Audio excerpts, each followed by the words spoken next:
Welcome, everyone. This is your friend, the DN What If, here with another exciting fanfiction. Today, we're diving into the story of What If Deku Faced a Reality-Bending Villain? If you enjoy this video, don't forget to hit that like button and subscribe for more fanfiction content just like this. Now, let's get started with the fanfic. Fast-paced catching up. In a world where 80% of the population exhibits strange characteristics, all unique and varied in power from each other, it is a given fact that no one is born equal. That, however, didn't stop one of the greatest heroes in recorded history to seize the opportunity to save the world from annihilation, a humble 17-year-old named Deku. Jumping 9 years into the future, that same hero relinquished what would have made him an household name, his power, or what the current civilized society would affectionately call a quirk, in order to keep the people he wanted to protect safe. Having achieved that, this same humble boy went on to become a homeroom teacher at the very school that nurtured the values he held so dear, United Alliance, or UA for short. That, however, is not where our story begins.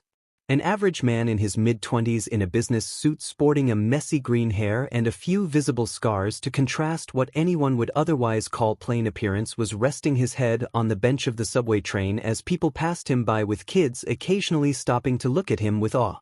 "Hey! Aren't you the hero that saved Japan?" The cry-baby hero Deku. The same kid got a punch in the arm from his friend as he flinched, which earned him another 2 for flinching as said child asked in surprise. "What did you do that for?" His friend didn't waste any time as he shot back. "You dummy, do you think he likes it when people call him the cry-baby hero?" Deku, real name Izuku Midoriya, gave them an awkward yet reassuring smile, saying, "Don't worry about it, I don't mind it too much." "Say, by any chance did you want to ask me something?" The boy who asked the so-called rude question shifted his hands and feet out of sheer nervousness, presented his school bag as he quietly said, "An autograph. Maybe?" Fishing out a marker from within his jacket, Deku gave an appreciative smile, saying, "To whom do I make this to?" With Deku signing the kid's bag, said kid and his friends bid him farewell while he continued on to his destination.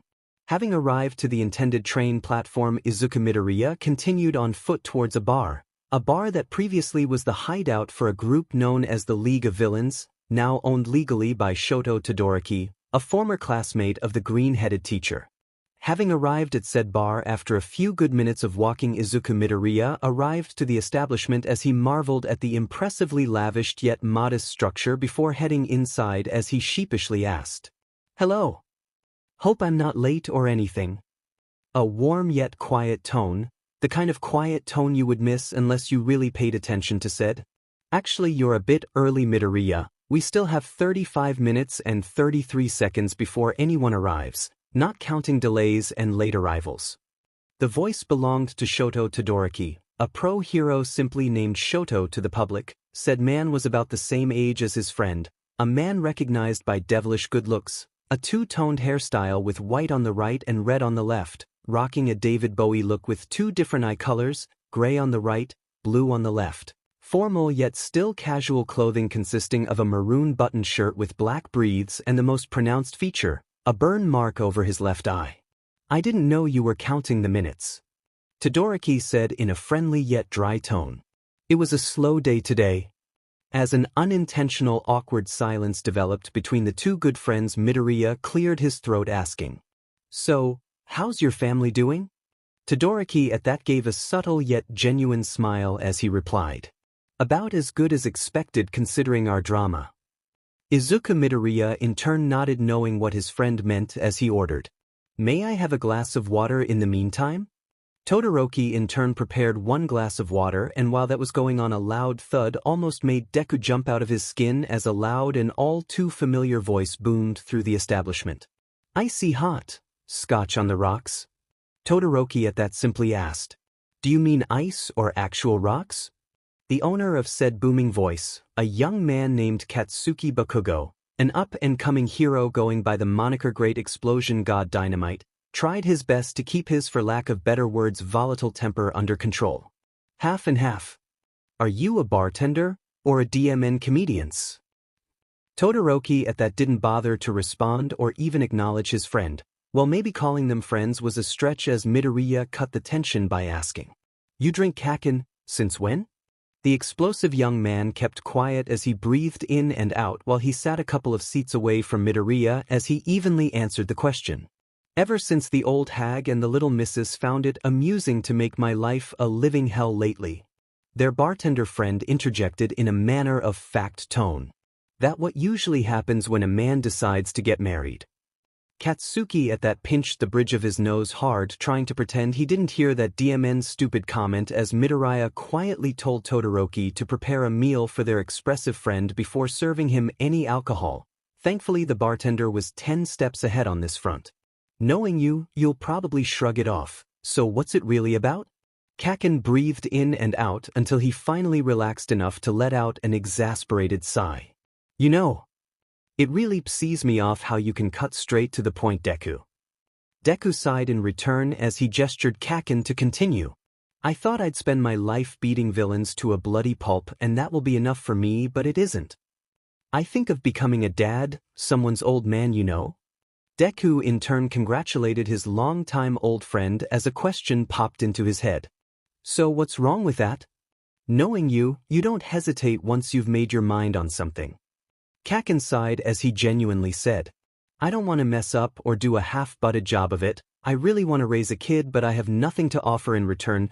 Plus, how do you raise a kid when villains will always be there to be a pain in your butt? We fight and we fight, but nothing ever changes. Not really anyway. Todoroki at that served Katsuki a light meal quietly while the latter muttered quietly. Thanks for the meal. As Kakin began eating his meal, the atmosphere began to relax amongst the three while Midoriya pondered on how exactly to help his friend get out of his funk before settling on the following. Listen, I'm not the best man to cheer you up right now, but I can't help but remember what All Might once told me about heroes. Kakin urged him to continue as he made it evidently clear he was in no mood for guessing games. All heroes have one thing in common, their bodies began to move before they could think things over. Now maybe it's your turn again to move before you get stuck in your own head. Kakin at that gave a small grin as he replied. Leaved it to you to turn a conversation into an all-out geek fest about pro heroes. Before Deku could protest, Kakin decided to cut him off. Thank you. With that said and done, Todoroki spoke up. How about some music to liven up the place? Katsuki mock scoffed. Do what you want, you're the owner after all. As Todoroki went to turn on the TV, Katsuki in return remembered. Hey barkeep, I never got my diamond drink. At that, Deku sighed to himself as he bemusedly thought. Some things will truly never change. By the time Todoroki got around to making Katsuki's drink, much to the latter's annoyance, music began filling the room. It was a duet cover of Only the Lonely by the Motels as sung by two of Midoriya's high school friends, Kyoka and Denki Kaminari, as he mused to himself. Haven't heard that song for a while. As luck would have it, those two friends came in with pleasant smiles just as Todoroki handed Kakin's drink. Denki Kaminari, the once goofball and class clown of Class 1A, now turned into a heartthrob pro hero, took Bakugo's scotch glass with the intent of downing it as the latter remarked. Keep that hand on the glass and you will lose it, take a drink and you'll lose your life. Finding that glare comical instead of threatening, Kaminari took a swig anyway as the temperamental blonde stated. Hey ears. Better start looking for a new guitarist. Kyoka, the one Bakugo casually referred to as ears, nonchalantly stated. Okay, have fun and rock out, you two.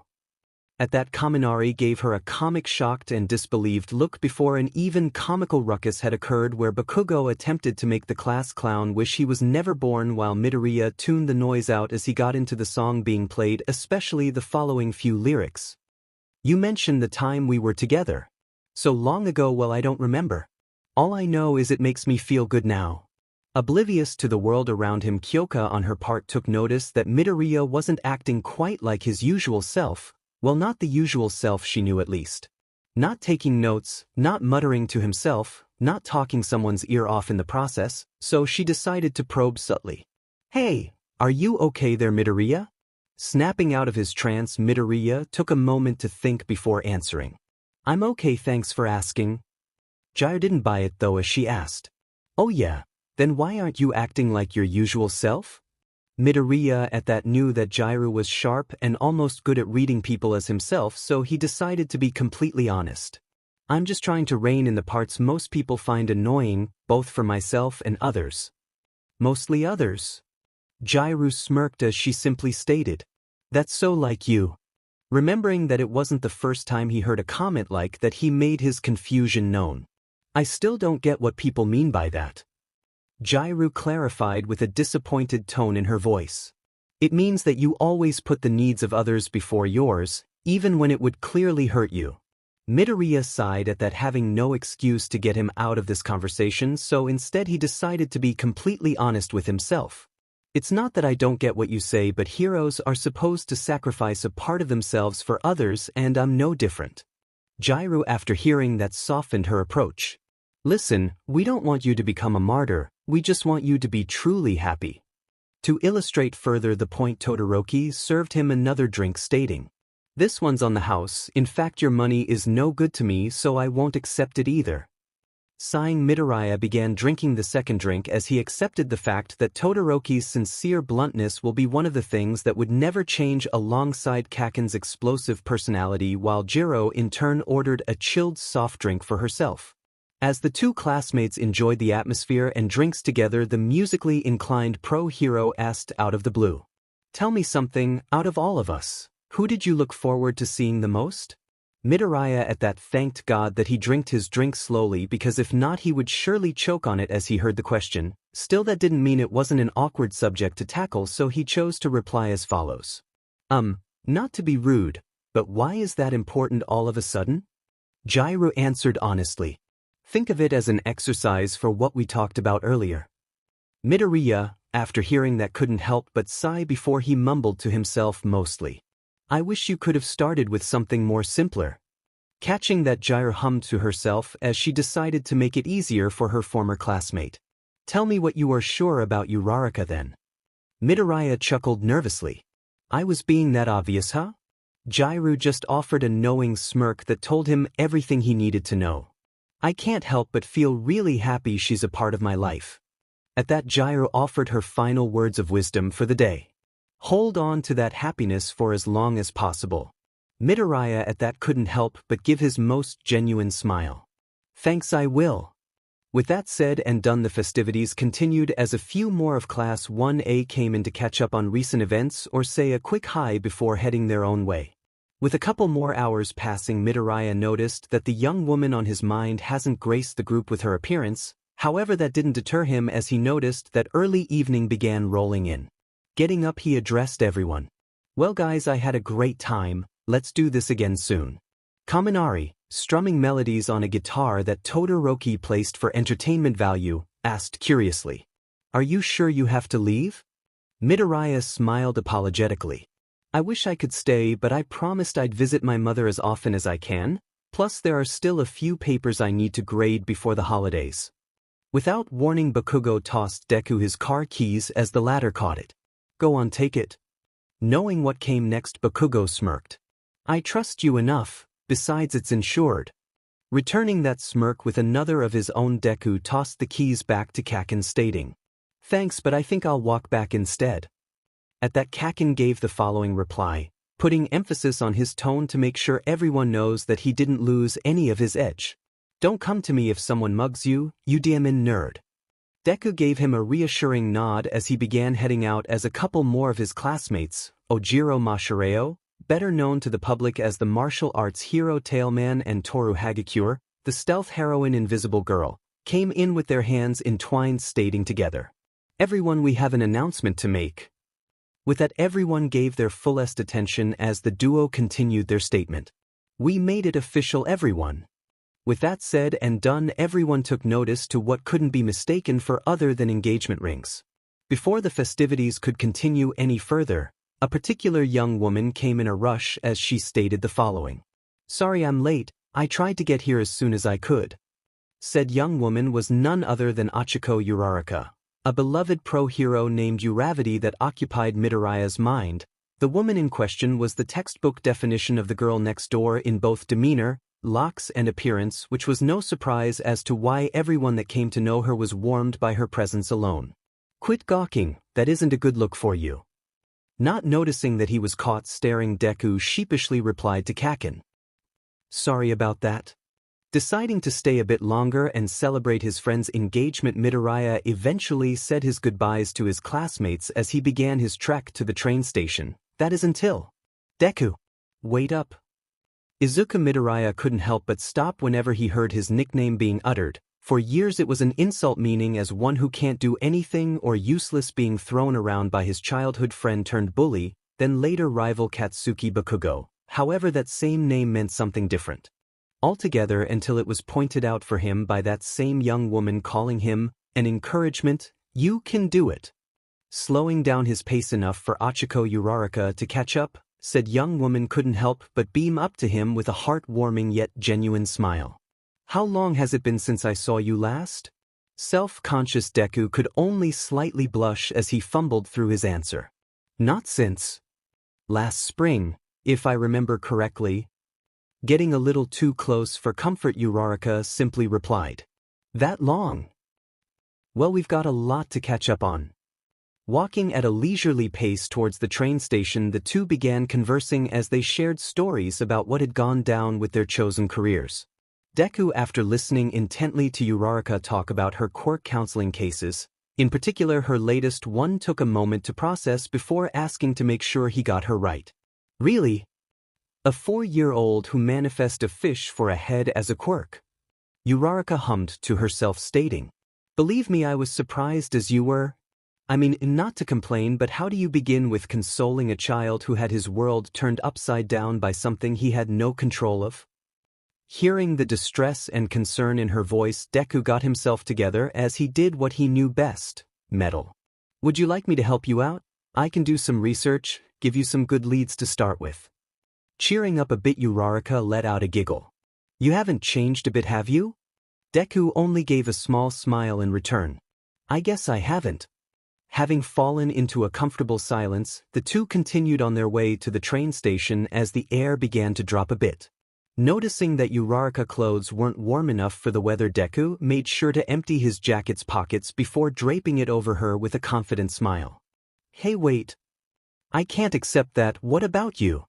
His confidence never wavering, Deku simply replied. Don't worry, the cold doesn't bother me. His shoulders and upper back told a different story as a shiver ran through Deku's body as the latter pushed through the discomfort. Still determined to repay his kindness, Uraraka decided to move in closer to keep him warm in return. As they got closer and closer to the train station, the two became aware that a few couples were walking past by them as both became painfully self-aware, each stuck in their own mindsets. Say, Uraraka, may I ask you something? Uraraka stayed quiet but still gestured for Deku to continue. Say, I had this friend who fell in love with a appealing girl a long time ago, and well, he feels like he waited too long to confess it to her. Any advice on what he should do? Curious, Uraraka asked. Do we know him by any chance? Deku, now a ball of nervous energy, simply answered. I know him very well. In fact, all too well. Noticing that something was off, Uraraka decided not to push further as she knew how Deku could get with this kind of nervous energy, as she instead decided to ask. What happened to this girl he likes so much? Taking a few breaths to calm himself, Deku continued the story. He told me that she became an incredible woman who went on to have a wonderful career. Uraraka followed along as she asked the next logical question. What's stopping him from confessing now? Deku at this point continued talking in a soft and quiet tone, making it feel like it was guilt. Well, mainly insecurity. You see, he can't help but feel that the girl he's in love with could actually find someone better than him that could actually make her truly happy. Besides, out of sheer nervousness, Midoriya couldn't help himself from starting to mutter and ramble on incisively. However, Uraraka took the chance to calm and quiet him down as they paused the conversation for a moment. Thanks, that means a lot. As they entered the station, bought their respective tickets, and checked how much time they had between arrivals and departures, both concluded that roughly had 20 minutes each as Uraraka decided to break their silence. Tell me something, we're both adults here, right? Deku nodded, urging her to continue. There is no actual friend, you're talking about yourself, aren't you? Deku, out of sheer respect for her, admitted quietly. Yeah. At this point Uraraka asked an honest, yet tough question. Then why are you being so hard on yourself? From what I know you were as much of a hero even before you had one for all. Deku at that surprised her by giving her a reassuring smile.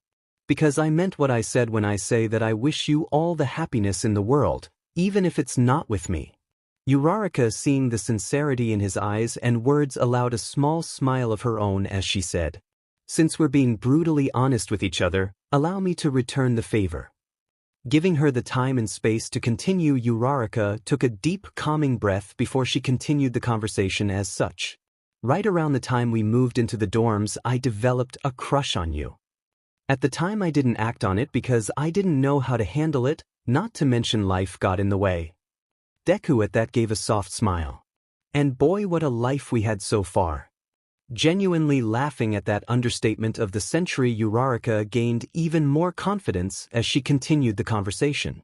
When life returned into a somewhat kind of normal, I was just grateful being able to spend my time at U.A with you and all of our friends until graduation. Deku at that led on the conversation as both began moving towards their respective platforms as he asked, "What about after graduation?" Uraraka smiled in return, though the ever-observant young man Deku noticed a small trace of sadness on Uraraka's face. "Like you said, trying not to force anything and ruining a great friendship between us, I tried dating around for a while, but every date had the same problem." Uraraka surprised him as she gently took and squeezed his hand while ending of her musings. "They weren't you." Seeing this moment as a challenge of introspection and a test for his maturity, Deku weighed in on how to respond to Uraraka's subtle but still upfront confession. He said the following words with convictions. "I don't know where life will take us or if there's a greater destiny in store for us, so let's make a promise between us." Uraraka at this point urged him to continue, giving him her full undivided attention. "No matter where we are or what happens between us, let's never stop loving each other, okay?" At that, Uraraka couldn't help but close their distance between them as she began sobbing. However, at this point they were tears of joy. Comforting her long enough for Uraraka to get a hold of herself, she eventually gave the following reply. "That's a promise." Noticing that their trains were getting closer and closer, they reluctantly broke apart as they both asked simultaneously, "Until next time?" At that, both shared a warm and affectionate smile with each other before they bid their farewells as a creeping thought came over Midoriya's mind. "Wait a minute, did I say earlier, never stop loving each other?" At this point in time, Midoriya would have expected from himself to start muttering, stammering, or blush up a storm from embarrassment. However, the thought itself and the phrasing seemed right to him as he boarded the train back home, determining he could live with that, as now, unbeknownst to him, a certain young woman was going with the same motion. By the time Midoriya was halfway home, already closing time came closer and closer at the bar holding Class 1A's reunion as the last of the guests were wrapping up conversations while others were beginning to head home already, as a certain barkeep was taking his time straightening the place, waiting for another someone who hasn't made an appearance yet. About 15 minutes, though that soon changed. As Bakugo left the bar quietly and surprisingly sober, a tall young woman with raven hair and onyx eyes has made her entrance. To the public she was known as the everything hero Creati. To her close friends, though, she was simply Yaoyorozu Momo. To any other man, the beauty of Yaoyorozu Momo would cause feelings of inadequacy to manifest, but Shoto Todoroki wasn't just any man. "For a bit I was convinced you weren't going to show up." Momo at that hummed, saying, "Well, a hero's work is never done, you know. Do you remember my usual?" Todoroki at that nodded as he went to prepare her usual as he asked casually, "So, how's law school coming along?" Momo shrugged. "Not that different than what we went through with you, minus the crazy adventures and villain attacks we found ourselves in." Serving her a cup of gold Imperium tea, Shoto remarked. "So in other words, boring." Momo in turn laughed elegantly. "I see there's no point in asking about your side of things." Todoroki at that gave a small smile while replying the following. "Actually, I've gotten slightly better with catching on to social cues." As Momo quietly enjoyed her cup of tea, she couldn't help but ask, "Say, are you happy with where you are at life?" Shoto at that pondered on how to answer said question before he settled on the following. Well, my home life is relatively peaceful. I keep getting better with my quirk every day and there's still plenty of hero work for me to do, so I can't complain. Why the sudden question? At that, Momo gave him a sad smile before she said the following bluntly. Be honest with me, do you think me wanting to be a lawmaker was a mistake? Todoroki did exactly what she asked him to. First, define what you mean by a mistake. Yaoyorozu sighed as she stated. Well, my parents think I'm unsuitable to be a politician, my cousins have already began planning for a family while I still remain single, and even my hero work suffers a bit since I haven't been that creative since our time at UA. Todoroki thought about what he could say to cheer her up. However, he instead relied on his strongest asset. He let his actions speak for him.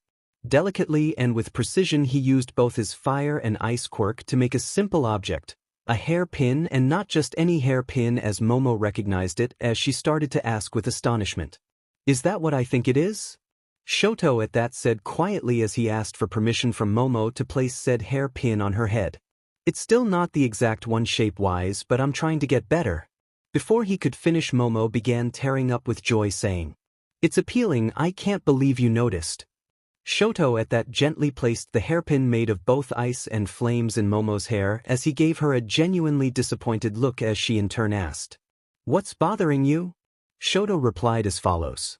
I'm afraid that hairpin wouldn't last very long no matter how much I want it to. Momo in turn gave him a gentle and knowing smile. Well then, I guess that you'll be making more of these in the future. Shoto returned the gesture, stating, As long as you accept them.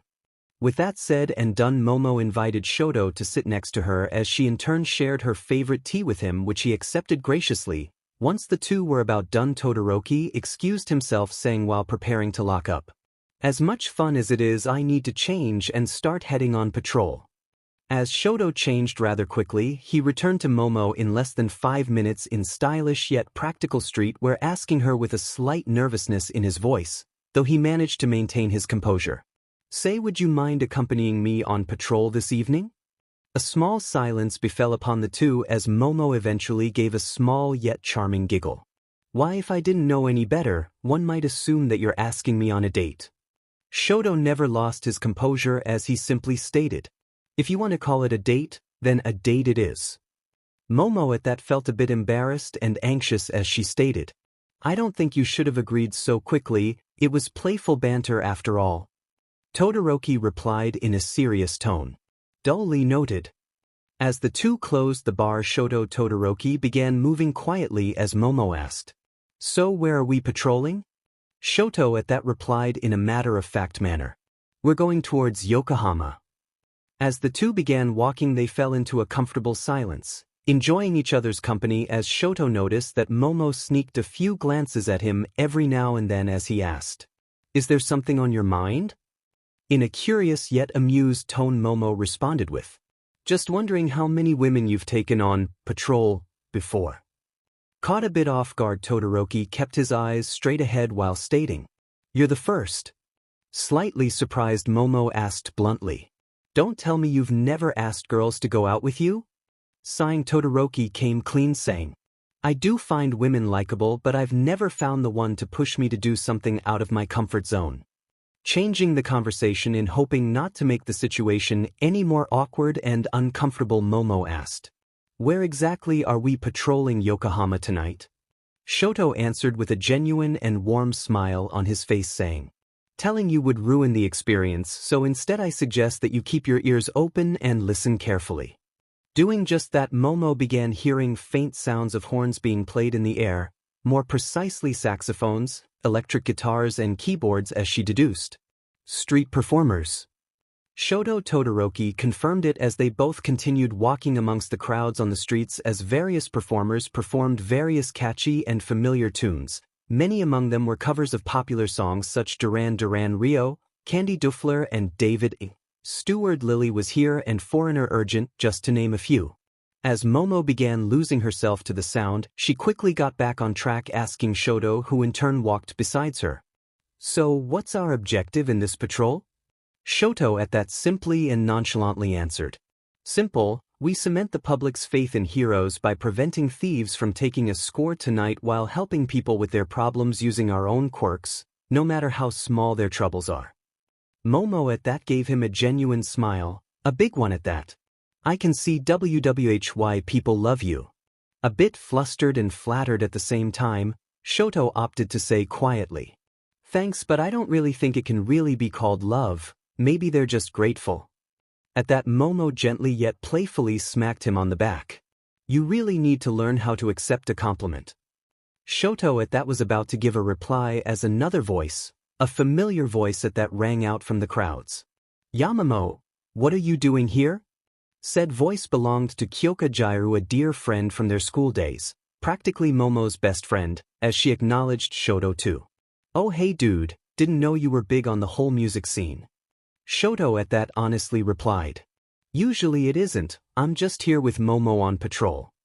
Jairu at that caught the bit where Shoto used Yamamo's first name as she thought to herself while smirking. Since when the two of you are on first names basis? Shoto at that caught the smirk that formed on Jairu's face as he was made aware of his Freudian slip, but before he could open his mouth, a familiar blonde with lightning-styled black markings in his hair caught the punk rock young woman by surprise as he snaked his right hand over her right shoulder. Hey, don't tease the lovebirds, besides you know you don't like it when it happens to you, my angel voice. In mock anger, Jairu elbowed Kaminari in the ribs while jabbing him verbally. I'm not the one teasing them. And what did I tell you about surprising me like that? Comically, Kaminari whined in return. But if I do nothing, you'll start to complain that I'm not being proactive and stuff, so what gives? Before the conversation could get any more awkward, Momo cleared her voice as she said, Since we're all here, how about you two join us on patrol? Hearing no objections from anyone, the impromptu quartet began touring the streets together as Momo and Jairu took the lead as Shoto and Kaminari brought up the rear. Noticing the hairpin, Kaminari asked, Wow, did you make it, Shoto? Shoto's response was simple and to the point. As a matter of fact it is, why you ask? Kaminari smirked. I was just surprised you didn't make a wedding band. A bit caught off guard, Shoto asked. Why would I do that? I'm in no rush to commit to something like that. If he was caught off guard before, this time Kaminari's response both surprised and stunned him as the faint melody of Glenn's Fry You Belong to the City filled the streets. I was the goof and class clown, but I can clearly see this. Yamamoto is a one-of-a-kind lady that you won't meet very often, not in life and in our line of work. Don't waste a second with the opportunity to make something really special with her. And no, I'm not talking about kids exclusively. Noticing that Shoto stood there almost completely motionless, Kaminari began to worry as he asked timidly. Oh man. Did I cause you to short-circuit or something? Todoroki eventually snapped out of it as he quietly replied. No, you just gave me something to think about. Jairu, as if she was listening all along and with her quirk it's definitely a likely possibility, chimed into the conversation. Kaminari gave you something to think about. Did hell just freeze over? With that, the group continued on patrol, with Kaminari comically moping over that indirect jab Kyoka gave him as the hours passed quickly. At some point the musical duo bid their farewell from Todoroki and Yaoyorozu, with the former checking the time on his cell phone. 23:35. That seems like a good time to call it a night since it's been more peaceful than usual. At that, Momo asked, Don't you usually go on patrol well into the next day? Shoto answered as follows. I usually go at it alone, but tonight I had company. Besides, I couldn't let you make your way to the train station at this time of night. Allowing herself to tease him just a bit, Momo stated with a bit of mirth in her tone. Oh my, what a gentleman. Showing that he was a good sport about the friendly teasing, Shoto stuck out his arm for Momo to interlock with it as a small smirk etched on his face. With that said and done, the two began walking in an even and leisurely pace as the streets began to quiet down a bit as an instrumental version of Sting Englishman in New York filled the streets by those artists still choosing to perform at this hour. This has definitely been a nice evening. Momo's only reply was, Agreed. As they made it to the closest train station, Shoto skirted Momo all the way to the platform as the thought of their patrol becoming more like an actual date with every second made her blush a bit while inquiring, Is there any particular reason you've skirted me this far? Shoto's response came a bit dry at first, stating, I believe in being thorough. A twinge of disappointment began to overcome Momo, however Todoroki continued. But if I may be honest, I enjoy your company very much and I simply didn't want it to end. Emboldened just enough, Momo asked Todoroki for his phone as he obliged, jotting down a note in the cell phone as she was saying, "Meet me at that address in 2 weeks' time at 7 o'clock. Before having a chance to respond, Momo gave him a kiss on his cheek as her train arrived on the platform. As the passengers began pouring out, Shoto was left to stare at Momo boarding like a deer caught in the headlights, a distraction happening at the wrong time as an older gentleman with an intense look on his face passed by Shoto. At a quick glance, that man was about 6 feet 4 inches, had the appearance of an aging rock star even though his attire was immaculate and a full head of shaggy hair complementary with an equally long silver-haired beard, leaving an impression of a wizard or a druid from a fantasy novel only existing in modern times. Before he could take further notes on said man, the person in question vanished from Shoto's views and memories as if he didn't exist to begin with. Strange. I could have sworn I was looking at someone. Checking that his mind wasn't playing tricks on him for a while, Shoto eventually took a closer look at the note Momo left on his phone as he mused to himself. 2 weeks from now at 19:00. At that point in time, none of Class 1A could have imagined what will they be going against next. Next chapter, Mindhunter. Author's notes. Compared to the other stories I wrote, this will be one of the shorter ones I've done, but no less thrilling. See you next time. Mindhunter. The Heroes Public Safety Commission, like the name suggests, was and still is on paper an organization that acts as the middleman between the Japanese government and the many pro-heroes who operate to keeping the public safe and the criminal element at bay, well, at least on paper anyway. In actuality, it has more in common with a group such as the CIA, employing people willing to dirty their hands in order to enforce and protect the current society under its care. Another week and another day where pro-heroes have too much time on their hands.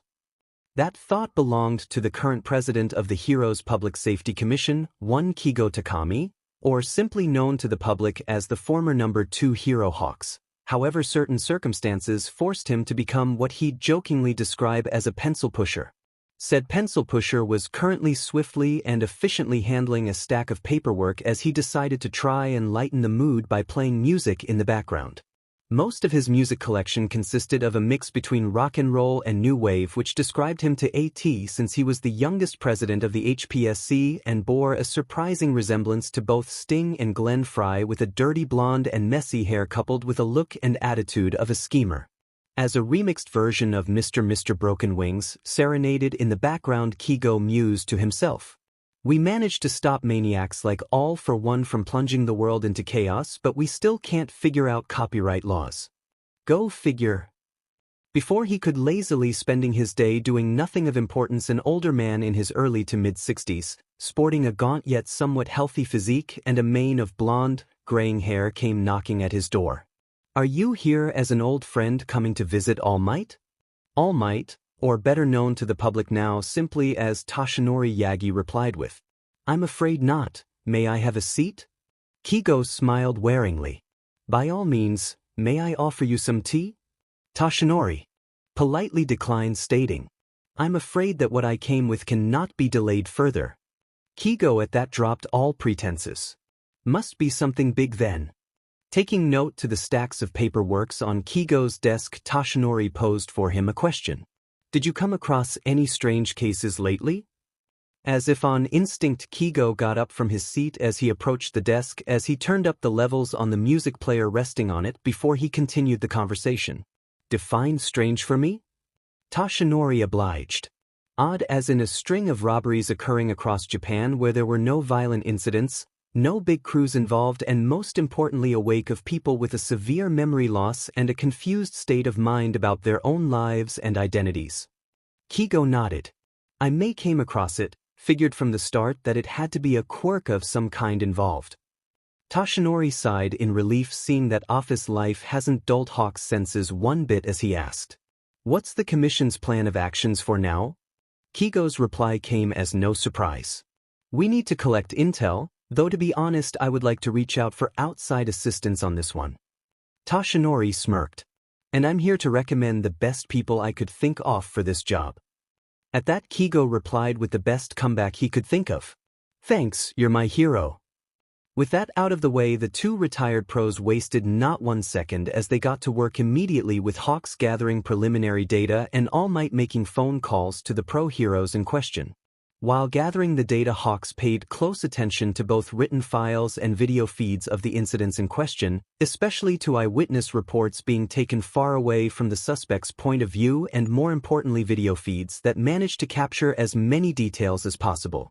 After a couple of hours have passed, Hawks, still glued to his chair, asked absent-mindedly, "Have you made contacts with Deku, Lord Explosion God Dynamite, or Shoto?"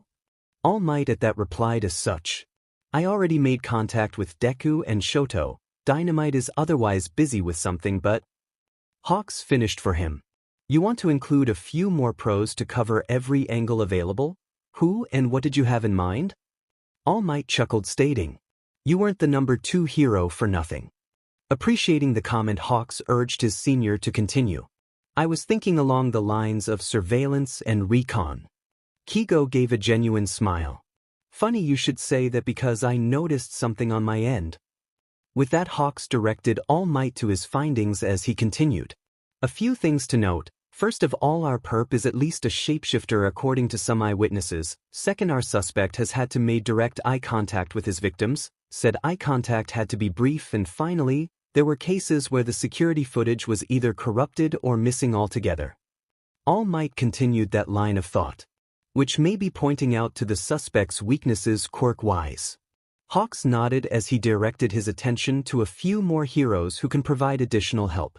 "I want to enlist pros who can go undetected to the naked eye, like Invisible Girl and Illus Okami from Shiketsu." All Might nodded as he stated the following. "A reasonable start, but I have it on good authority that Illus Okami has gone into a sabbatical since she got married a year ago, so we'll have to take that into account. Plus, I would suggest bringing in Tentacle and Earphone Jack to help gather intel more efficiently with Creati in a support capacity." Hawks contemplated that suggestion as he asked, "Are you sure you want this many heroes on one case? I was kind of counting on a small group to deal with this case covertly." All Might surprisingly acknowledged that concern. "I understand the need to deal with this case quietly and swiftly, but since we're dealing with a suspect or a quirk we know next to nothing about, aren't we being a bit too hasty?" Hawks at that added, "And probably we won't have too many second chances if or when the mission goes wrong." With weariness in his voice, All Might advised, "Let's not try and think like that from the start." At that, Kigo nervously chuckled. "Agreed." The Heroes Public Safety Commission offices, a couple of days later.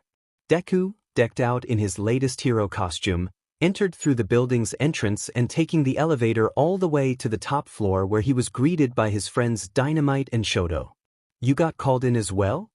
At that, a feminine, cheerful and somewhat naive voice rang out from behind. As if out of thin air emerged Illus Okami. "Hey neighbor." Deku at that waved nervously, not just by the fact that a former psychotic villain impersonated the young heroine in question, but because the awkwardness said imposter created in the ensuing chaos. Plus, he knew her husband all too well. "Oh. Hi. Did you get called in as well?" At that, Cammy replied with a cheerful and carefree attitude. "Yup." At that answer, Deku couldn't help but wonder if there should have been more to that reply or not, but before this conversation could continue, Hawks himself, minus the wings, of Chaos, came out to greet them. "Thank you for coming on such a short notice. Can I offer you something to drink?" Dynamite wasted not 1 second as he deadpanned with slight annoyance in his tone. "A glass of shut the hell up and get to the point." Before Deku or Shoto could protest to Dynamite's unreasonable rudeness, Kigo simply replied with an easygoing joke. "I'm afraid we're out of the Swedish brands." With that said and done, the four were led to Kigo's office, where said man dropped the easygoing attitude.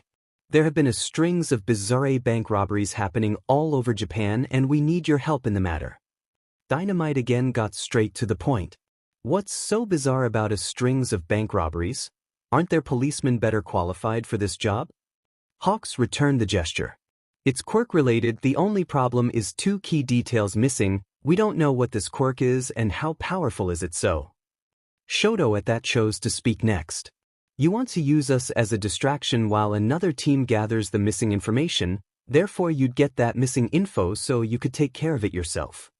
At that a slightly uneasy atmosphere was created amongst the group before Deku broke the silence. Since no one's leaving, let's start with what you do know. With that said and done, the group of heroes started reviewing the intel Kigo had on the suspect as Dynamite and Ilisokami focused on the surveillance footage while Deku and Shoto went over the witness statements. Hey Fuse. Dynamite gave a small grin as he addressed the heroine next to him. You missed? Kami, or missed as Bakugo called her, asked. Don't you find it like super weird to work with your wife on the job? Dynamite shook his head saying, Kami, while we're out on the field I am not your husband, I'm your teammate, it's that simple. Ilisokami gave a small sweet smile. That's real sweet of you. Appreciating the compliment, Dynamite replied jokingly, well for him anyway. Don't go around yapping about it, I have a reputation to maintain. Kami at that jokingly shot back. Then keep your mouth shut.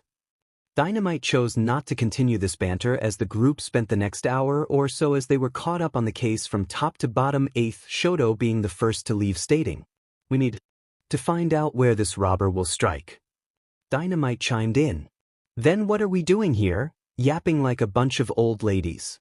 As if to prove a point, Dynamite just wordlessly left the office as Deku and the others were about to ask where he's heading off before Kami caught their attention as she cleared her throat.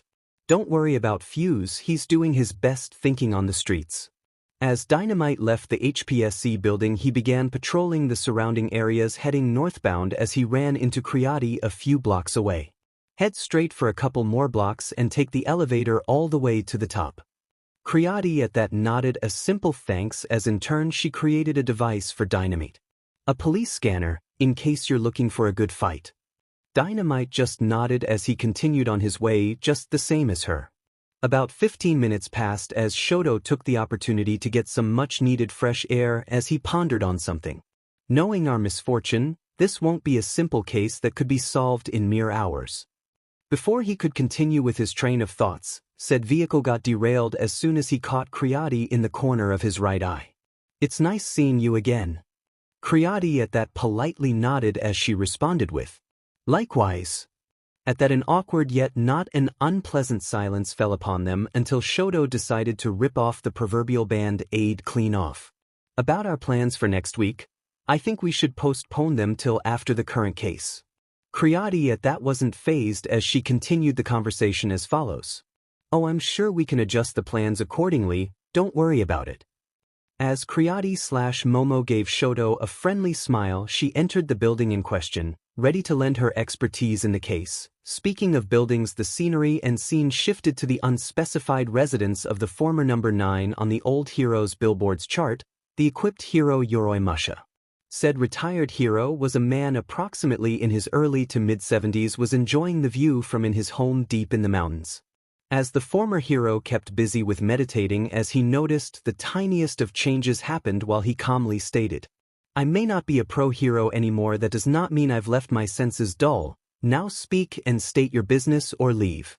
The man in question was the same old man Shoto made eye contact with at the subway station, however that look changed in an instant as Yoroi couldn't even process what was happening as the figure was now a lanky man with equally elongated muscles dressed in a blue sin-tight suit that featured the following details, seemingly eyeless mask being covered by blotches of black ink, moving as though they had a mind of their own, a couple of golden shoulder pads made out of the skulls of a couple of owls, and the most distinct, a smiley face at the center of the figure's chest in the shape of a smiley with a mind's eye above the rest of the eyes. Allow me to pose you a question, good sir? Yoroi unexpectedly found himself unable to speak as the figure said in a dull, monotone yet filled with unmistaken sarcasm. Thank you, what does sharpen senses do you any good if you haven't done anything noteworthy with them? You may speak. Yoroi responded with clear confusion and panic in his voice, only voiced the following response, though with great difficulty. What's the meaning of this? Who are you to judge on how did I use my quirk or not?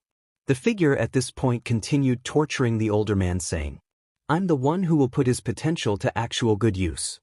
With that the torture continued for a few agonizing hours before the limp body of Yoroi Musha laid on the floor with barely any signs of life as the figure said, Do be of use for me, act as a suitable message for your local heroes.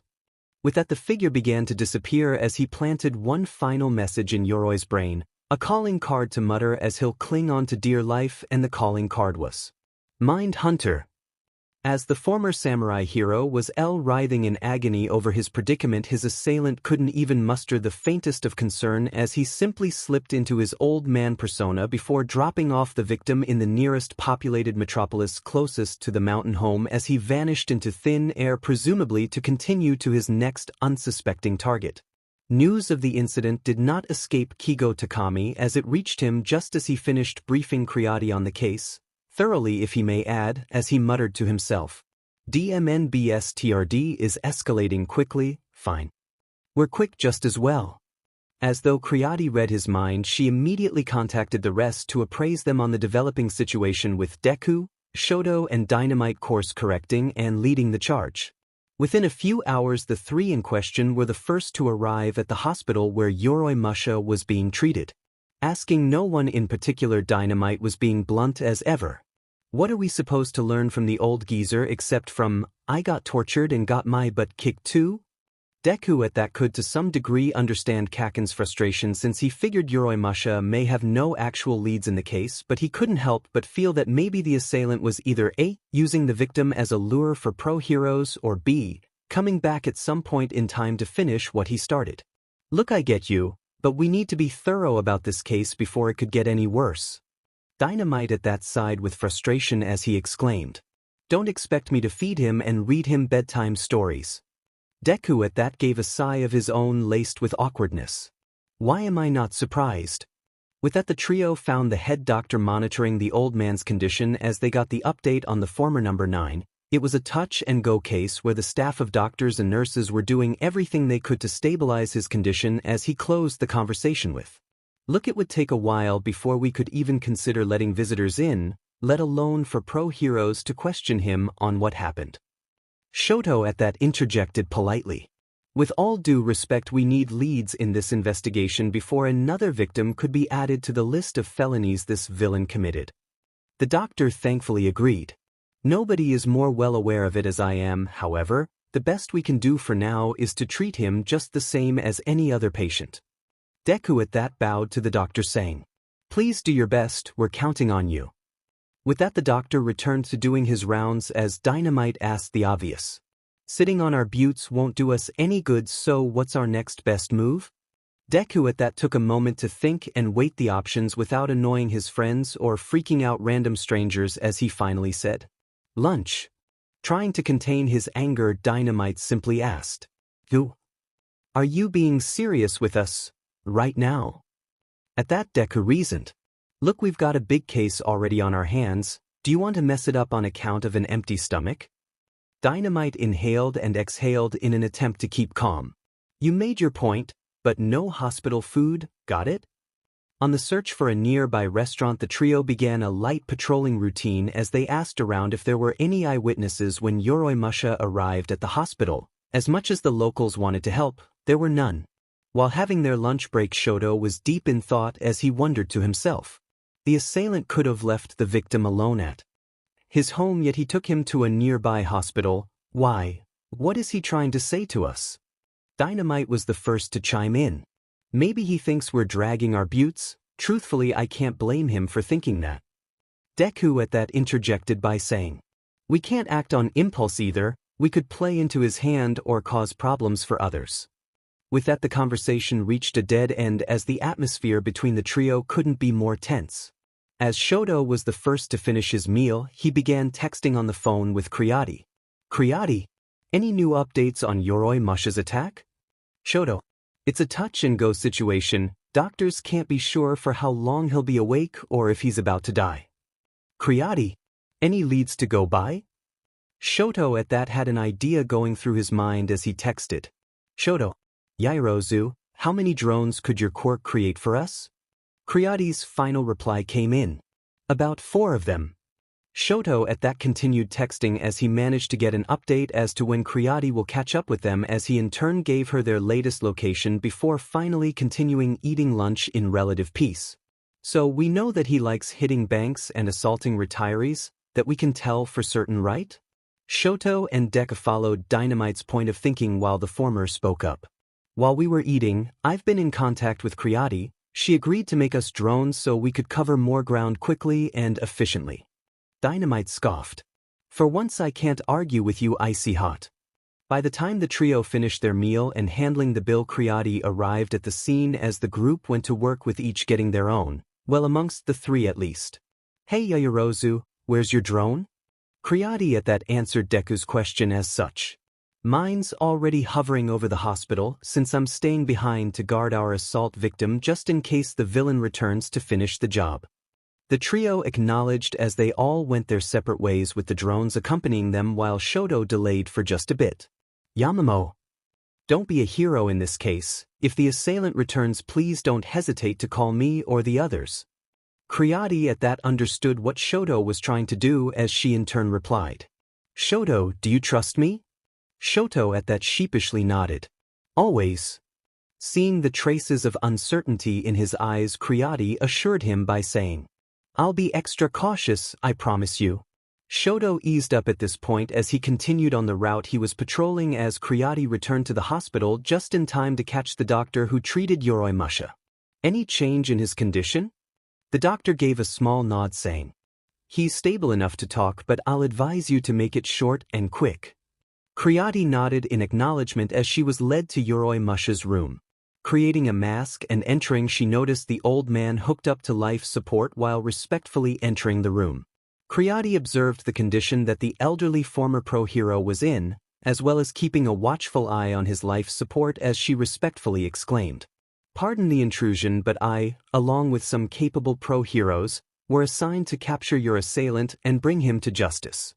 Though he wasn't in any pain or discomfort, Yoroi Musha barely moved or even acknowledged the young woman who addressed him. Before she could continue any further, the elder hero began to stir a bit as he began murmuring something until Creati finally caught what he was saying.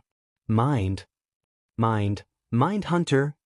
With that, the life support machine for the briefest of moments malfunctioned before returning to properly function as the elderly man began to as he tried to prop himself up. Noticing his struggles, Creati helped with propping him up as she asked, Would you like me to call a nurse for you, Yoroi-san? Yoroi Musha in return only replied the following. That won't be necessary. Watching him closely, Creati in turn asked, Are you quite certain, Yoroi-san? The elder nodded as he returned the kindness with a kind reply of his own. I'm certain, Miss Yorozu. Now let's not dwell on honorifics. We both know that my actions as of late haven't warranted them.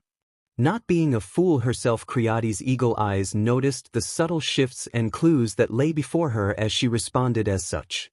Very well, as long as you stop using the body of a deceased man. Mind Hunter. Yoroi Musha? Or it was revealed now as the figure who assaulted the old samurai hero. Mindhunter acknowledged her intelligence by asking, I do say, that's quite impressive. Would you humor me and tell me what tipped you off? Creati answered cautiously. You've left several. One was the odd term you've left with your victim. In itself it's only one word with very little meaning, which led me to assume it was either a name or part of a key phrase like Open Sesame. Mindhunter in turn gestured for her to continue as he kept silent. The second clue came when the life support machine flatlined, yet no doctors or nurses came immediately to check up on either patient or set equipment, meaning something's off about the room we're in. Mindhunter at that actually replied, Fascinating, please continue. Creati at that asked in return, Just as soon as I know what are you after here. Impressed by her directness, Mindhunter obliged. You are out of harm's way for now. I'm simply studying my opposition, very much like how you're trying to study me. Detecting no ill will or deception from the figure of the deceased hero, Creati concluded her findings. As I propped Yoroi Musha up, I discreetly checked to see if his pulse was in order. He had none, plus the vacant look in his eyes while we carried a conversation finally tipped me off. Mindhunter mused as he came very close to enjoying said conversation. I'm sensing there's at least one more detail that clued you in. Creati concluded the conversation with this. Yoroi Musha believed himself to be a samurai. He wouldn't have asked to drop the honorifics or be as casual as you were with me and... To drive the point home, Creati followed that line of thinking with this. Yoroi Musha would have contemplated seppuku after such a shameful defeat. You did not. Mindhunter gave a sarcastic laugh while asking. Isn't that a bit of a cliché? Not to mention that the elderly hero failed to live to the ideals held by samurai. Creati had to concede to that statement since samurai by this day and age are a part of Japan's ancient history, so instead she came to the following conclusion with the hope of understanding the figure before her better. So, may I deduce that you attack and kill hypocrites much like the hero killer stain? Mindhunter followed her line of thinking as he chose his words carefully. You can rationalize my actions as such, but I have a loftier goal in mind. Now if you'll excuse me, I have much to accomplish. With that, Mindhunter slipped back into the persona of the modern-day druid, leaving the corpse of Yoroi Musha behind as Creati committed to memory every detail she could think of as important. Life is a series of choices and an accumulations of various moments we've experienced. Mindhunter replied as he kept on walking, slowly turning into dust. That's a fair statement. Creati at that asked the next logical question. As you established, you can choose any form you set your mind to. Why this form above all else? Yet again Mindhunter chose his words carefully. Because it means something to me. As Mindhunter disappeared altogether, Creati was transported back to the hospital room where Yoroi Musha once occupied as a team of nurses and doctors rushed to her location soon after while she contacted Deku, Shoto and Dynamite. Returning in a record time of 25 minutes, the trio met with Creati as Dynamite stated. So if I'm getting it straight, the BSRD who attacked the old man pretended to be him just to what? Have a friendly chat or to mess with our heads? Creati answered honestly. To tell you the truth, I don't know myself, but I did manage to get a bit more info on him if it makes you feel better. Dynamite scoffed. It's a start at least. With that, it was decided that All Might and Kigo should be kept in the loop as fast as possible.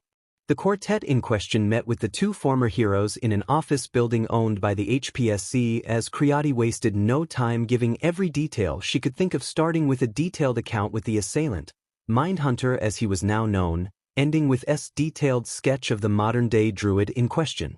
As the Fursum left the office building a couple of hours later, Deku and Dynamite wasted no time as they again started patrolling the area, only now they had a name and a face they could attach to, as Creati emphasized.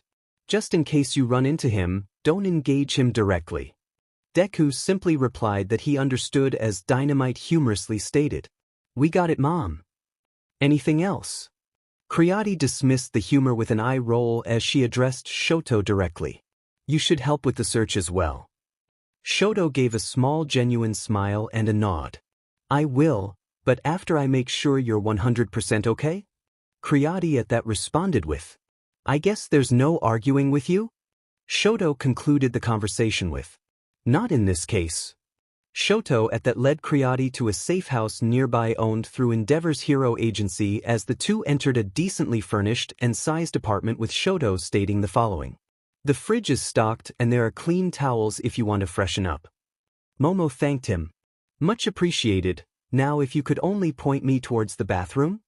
Shoto at that simply nodded as he showed her the way, though inwardly he kicked himself for not giving her the directions sooner. As they reached the bathroom, Todoroki excused himself as he stated, in the meantime I'm going to start doing research on this Mindhunter. If there's anything that bothers you, don't hesitate to let me know. Momo at that reassured him.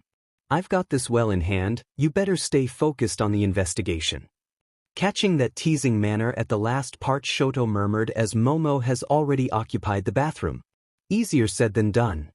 Luckily enough, there were no moments where Momo needed any help as Shoto laser focused on the investigation in front of him as he occupied a room in the safe house designated as a study/office as he ran a face recognition software on a digital scan of Creati's sketch as a strange case of deja vu kept occurring to Todoroki while looking at the suspect's face.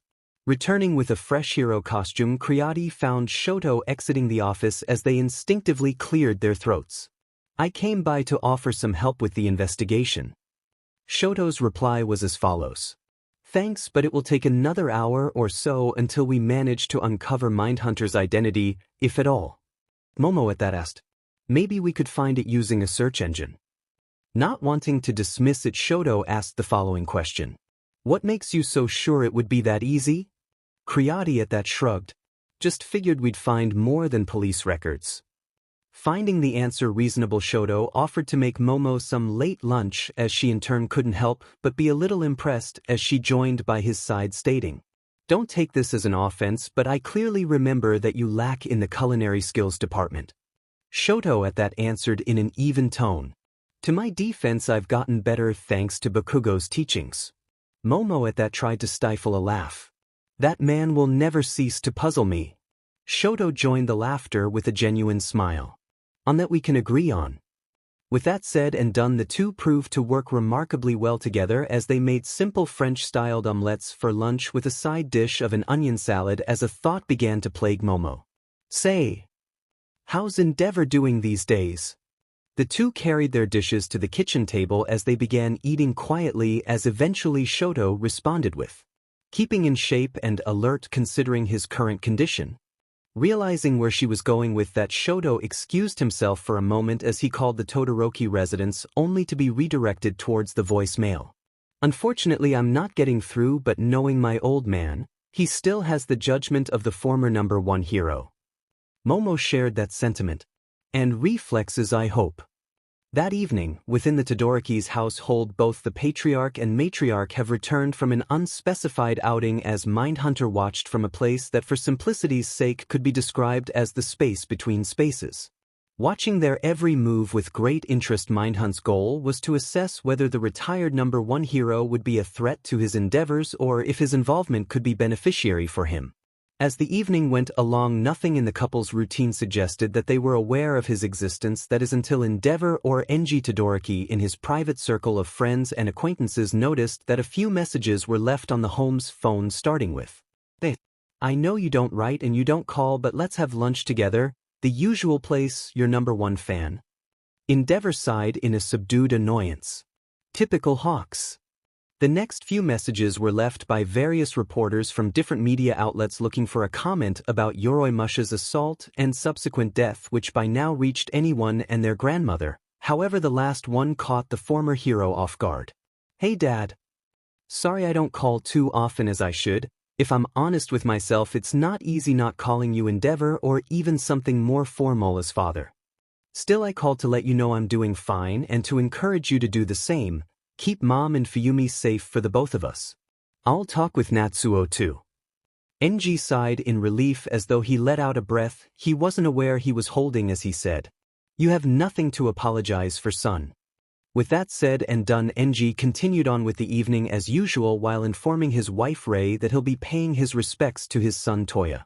Keeping a close eye on the former number one, Mindhunter followed the man until he was faced with a memorial shrine for a middle school boy with a snowy white hair and an uninterested expression on his face, in fact almost vacant on his face, as the observer thought to himself, "Now there's something interesting I could use if I find it necessary." With that, Mindhunter retreated from his current position as he allowed the former number one to pray and pay his respects in private, as he was now watching a typical dinner scene between a married couple, well, typical for a man who lost an arm and a leg in a war while his wife had burn marks on her face, sort of typical. "I received a few messages today, one from Shoto especially." Rei Todoroki, a woman who can be defined as ladylike by all accounts, responded as follows. "How lovely, what did he had to say?"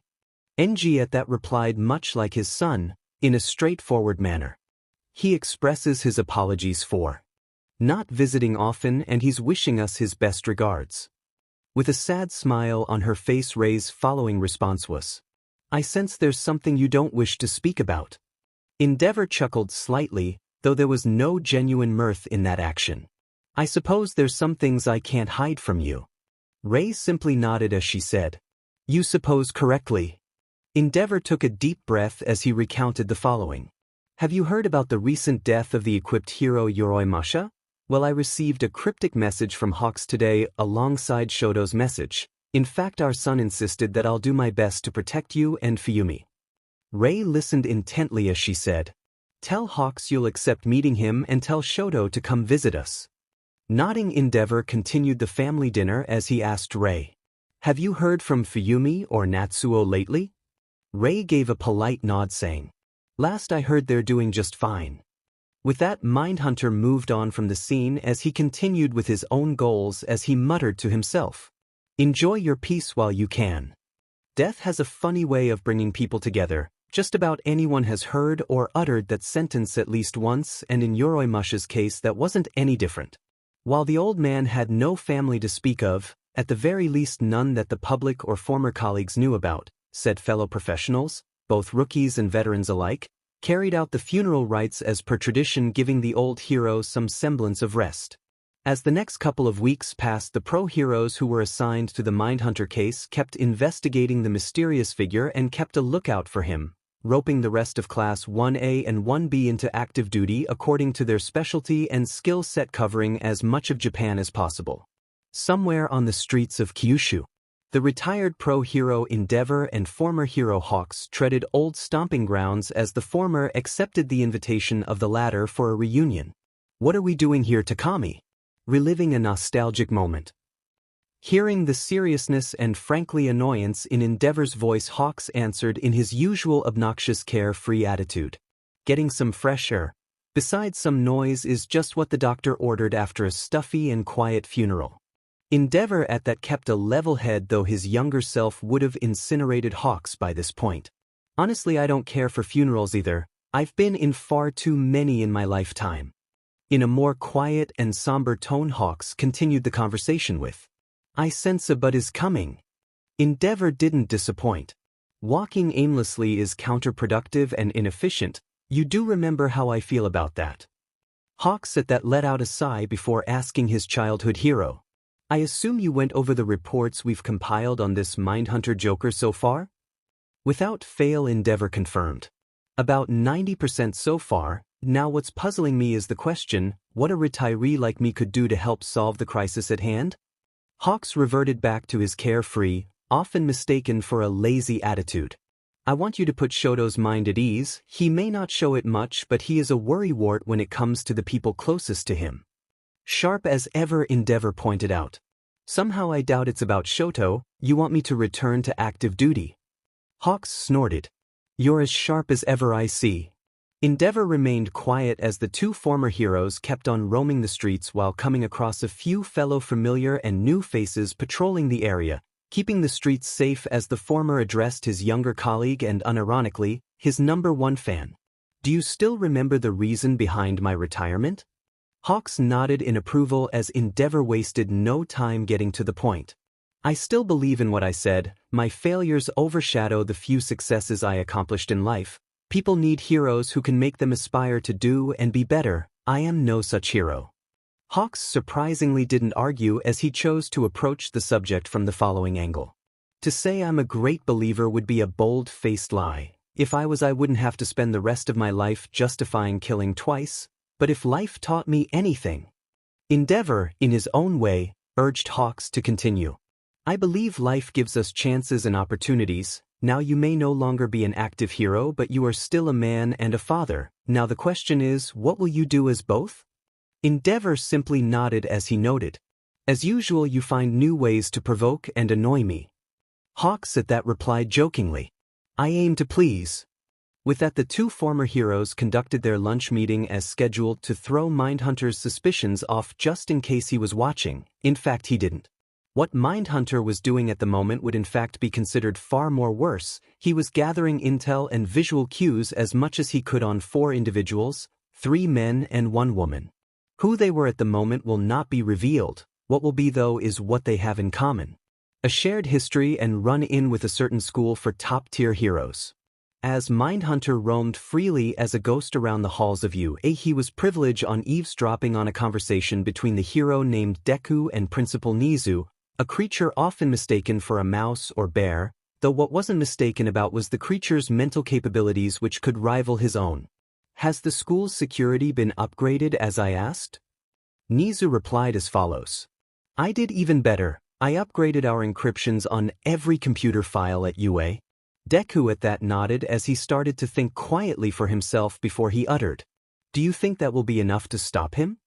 Nizu in turn told him the hard and cold truth of the matter.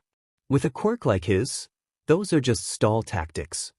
Mindhunter at that kept on roaming the halls until he found a computer terminal in the teacher's lounge where he could and should access the files he needed, and per to the principal's words, manipulating the computers took more time than usual, mostly due to his quirk's limitations and partially the updated boost in security, although the intruder eventually got in as he committed the info required into memory. Excellent, that would be quite enough for now. Just as Mindhunter was about to leave, Deku walked into the teacher's lounge looking around to see if everything was alright. Noticing the computer files being accessed, Deku immediately went to alert security. However, Mindhunter has already disappeared, convinced that even if the heroes knew, there'd be little they could do against him and the kind of quirk he possessed. Later in that afternoon, Endeavor returned to his estate with Rei attending to their garden. "You don't have to say anything." Endeavor's only response was, "Maybe, but I would like for you, Fuyumi and Natsuo to stay clear of me as far as possible."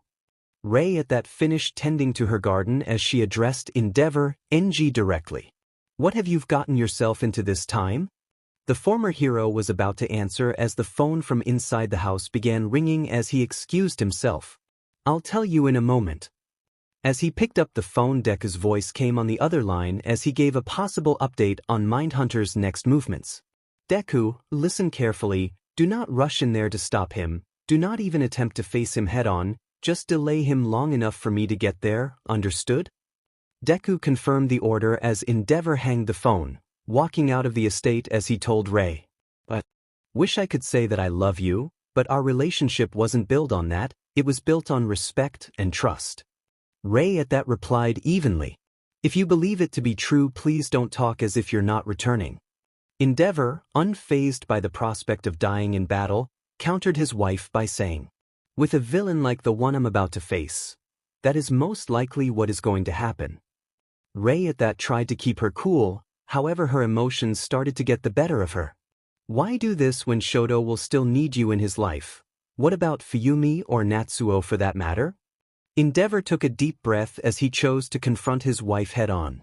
"There are pro-heroes that are probably better suited for this with quirks more versatile than my own, but I've been granted an opportunity to make up for my past mistakes. I've let my actions be as destructive as my flames. The only thing I could reasonably ask for is to let my flames be used just once to provide true warmth and comfort."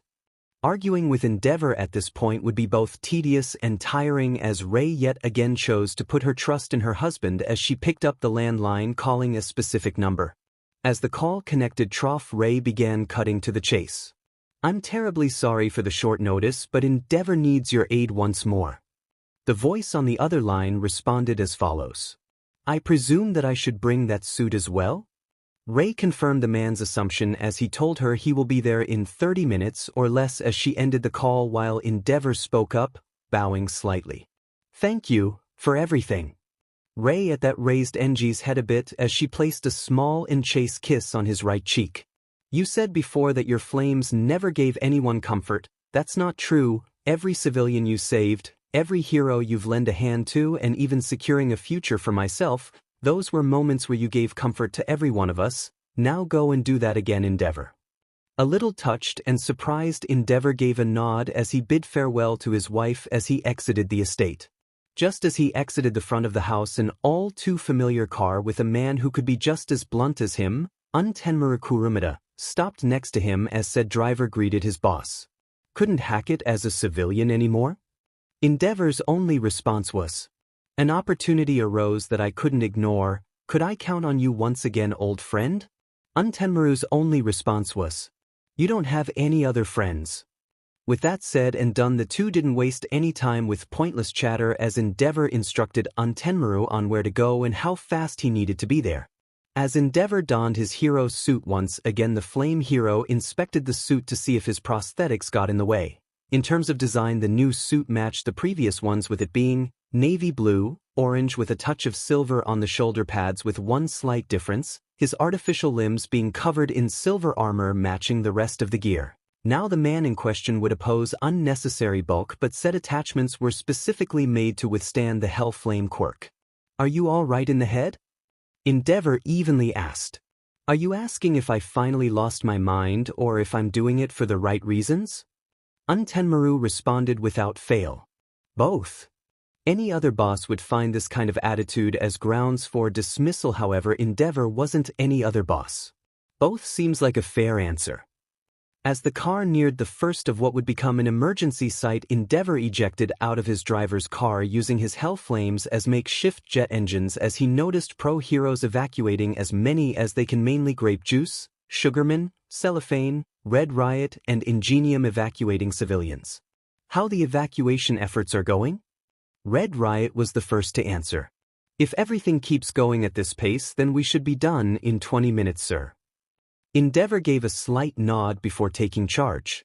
Try and cut it down by half while trying not to overuse your quirks. Everyone nodded in agreement as the former number 1 continued. Red Riot, leave the rescue for the rest, you're coming with me. Red Riot only gestured silently, lead the way, as Grape Juice broke the silence after the two left. Would it be considered a dumb question if I asked how can we shave 10 minutes out of a 20 minutes operation? Ingenium answered that question with, no it's not, and as for how we'll do it, I'm sure we'll find out. With that the present heroes got back to work. Speaking of job, the rest of the hero teams deployed were well on their way to evacuate all civilians from where Mindhunter was sighted as the following heroes, Earphone Jack, Tentacle and Jet Black Tsukuyomi were scouting up ahead, keeping a watchful eye for what the villain could send their way, and to the hero with the bird's eye view it spelled trouble. My friends, do any of you know what Draugr are? Earphone Jack replied through a shared comm link between the three. I can take a guess this isn't something good. As Tentacle got a clearer view through the extra eyes growing out of his multiple arms, he confirmed Earphone Jack's fears. Zombie-like creatures. Earphone Jack swallowed her fears as deep down inside she still had some nerves about battles on the front line, as she pointed out. What are we waiting for? Let's make sure they'll regret coming back to life. Tsukuyomi replied sternly. No, make sure you evacuate every innocence to the last one. With that, Earphone Jack and Tentacle did as they were told as Tsukuyomi psyched himself up for a battle, silently saying, the weak shall not suffer Ragnarok. Not under my watchful eyes. As the creatures made of bones and rotting muscle fiber kept their march throughout the evacuated residential areas, Tsukuyomi declared while flying with Black Fallen Angel. Dark Shadow. Multiple wombs. With that said and done, Tsukuyomi landed gracefully on the ground as his quirk and companion Dark Shadow expended through the darkness available by the setting sun as it expanded on multiple targets, trapping about 80% of the enemy forces. As there were some stragglers that escaped their confinement, Tsukuyomi was preparing himself for combat while he heard the following. Hey Blackbird, duck and cover. That voice belonged to no other than Lord Explosion God Dynamite as he flew through the air at dizzying speeds as he prepared an attack especially for the undead BSers wreaking havoc on the streets. This next one wasn't made with precision aiming in mind. By this point Dynamite began rotating in mid-air like a drill as sweat began flying at various spots while Dark Shadow and Tsukuyomi retreated with those spots being the zombies in mind. Just as the sweat made the tiniest bit of contact, Dynamite declared in a loud voice. Howitzer. Point blank. Impact. At this point in time multiple detonations occurred, blowing every undead BSTRD in sight while doing minimal damage to the houses surrounding the areas. At best knocking down glass around windows and entrances while an all too familiar and even voice asked, was it necessary for you to use an imprecise move like that? Dynamite responded with a calm yet still irritated tone. You do realize that I'm still recovering from the last war, right? I can't just drag out a fight even for fun, icy hot. Shoto, unbothered by the vague insult disguised as a nickname, continued the conversation with this. Just try not to complain when you go down in the rankings again. Dynamite at that grinned as he countered with, the rankings won't mean anything if there are no people left alive to rank us. Before the banter could continue, the surrounding area came to life as concrete, dirt, and even trees began distorting into humanoid figure as they roared into life, becoming into creatures like golems, trolls, and cyclopes as Dynamite snorted. Are you waiting for an invitation? Or are you going to show this losers what you've got half and half? Shoto opted at this point to let his actions do the talking for him.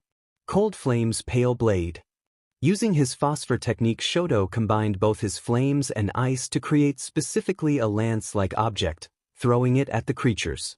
Just as one of the creatures got hit, Dynamite wasted no time as he closed the gap between him and the hit monster as he detonated his sweat while holding on to Elemental Lance, therefore creating enough force not to only send the creature even further than the hit it already absorbed, but the projectile shot clean through its body, hitting another enemy and sending it with just enough force as the previous one.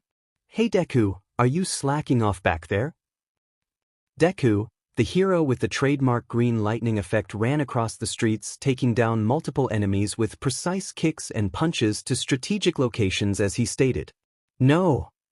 Just keeping the suit intact so I can properly upgrade it later." At that, Dynamite took offense to that statement while pointing out, "I poured every yen and dollar I could scrape into making that suit for you.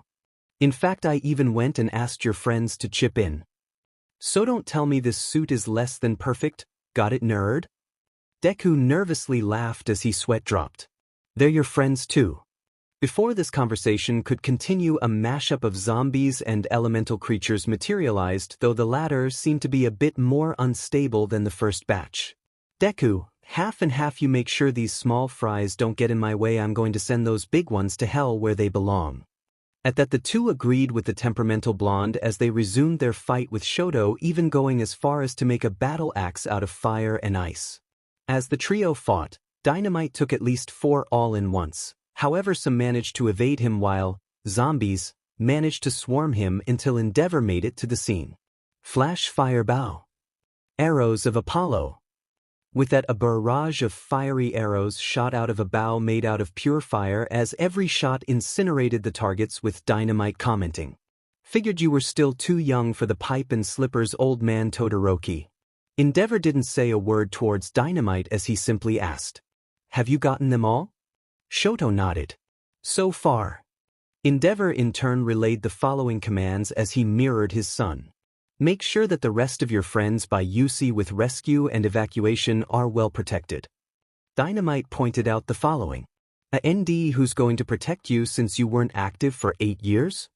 Deku was about to scold Dynamite for the unnecessary rude comment, however Endeavor kept moving forward to the next battlefield, with Red Riot bringing up the rear while also matching the Elder's hero pace. As the day continued on and dusk settled in, Mindhunter's silhouette came into view. "Red Riot, you know what to do." Red Riot took a deep breath as he hardened himself and without a second warning began gouging out Endeavor's eyes as the latter cauterized the wounds just as quickly. "If I survive this, I won't hold you accountable." As Endeavor made a literal blind assault on Mindhunter as said villain tried to concentrate on the hero, undoing the self-inflicted damage so he could control him just like his other puppets, the closest ally to him now was a certain young boy turned into a vengeful villain, Dabi. However, there was one element that escaped him, or rather one hero. "Go, my feathered friends. Obstruct this evil-doer's sights. Go, Hitchcock's birds." Just like the movie, this ultimate move was based upon the classic thriller. The skies got crowded with birds as they attacked and swarmed both villains, distracting them until Dabi used his blue flames, incinerating some of the birds. He would have gotten them all, that is, if not for Endeavor grabbing his face as he shouted one of his iconic ultimate moves. Flash Fire Fist, Jet Burn. With that, a stream of concentrated flames engulfed the villain's face, turning his head into nothing but ash as Dabi's body went limp. "I misjudged you, to think that you wouldn't hesitate to kill your own son."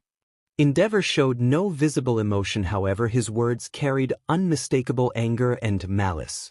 "Whatever you brought back wasn't my son. Toya would have never allowed anyone to give him orders, much less work with someone else unless he wanted it."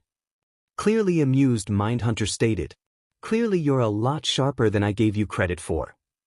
Without a second warning, Mindhunter transported a couple more of his allies to the battlefield. One was a newly reformed R-rated hero, Midnight, although with a costume reminiscent of Lady Diana Rigg from the British TV program The Avengers.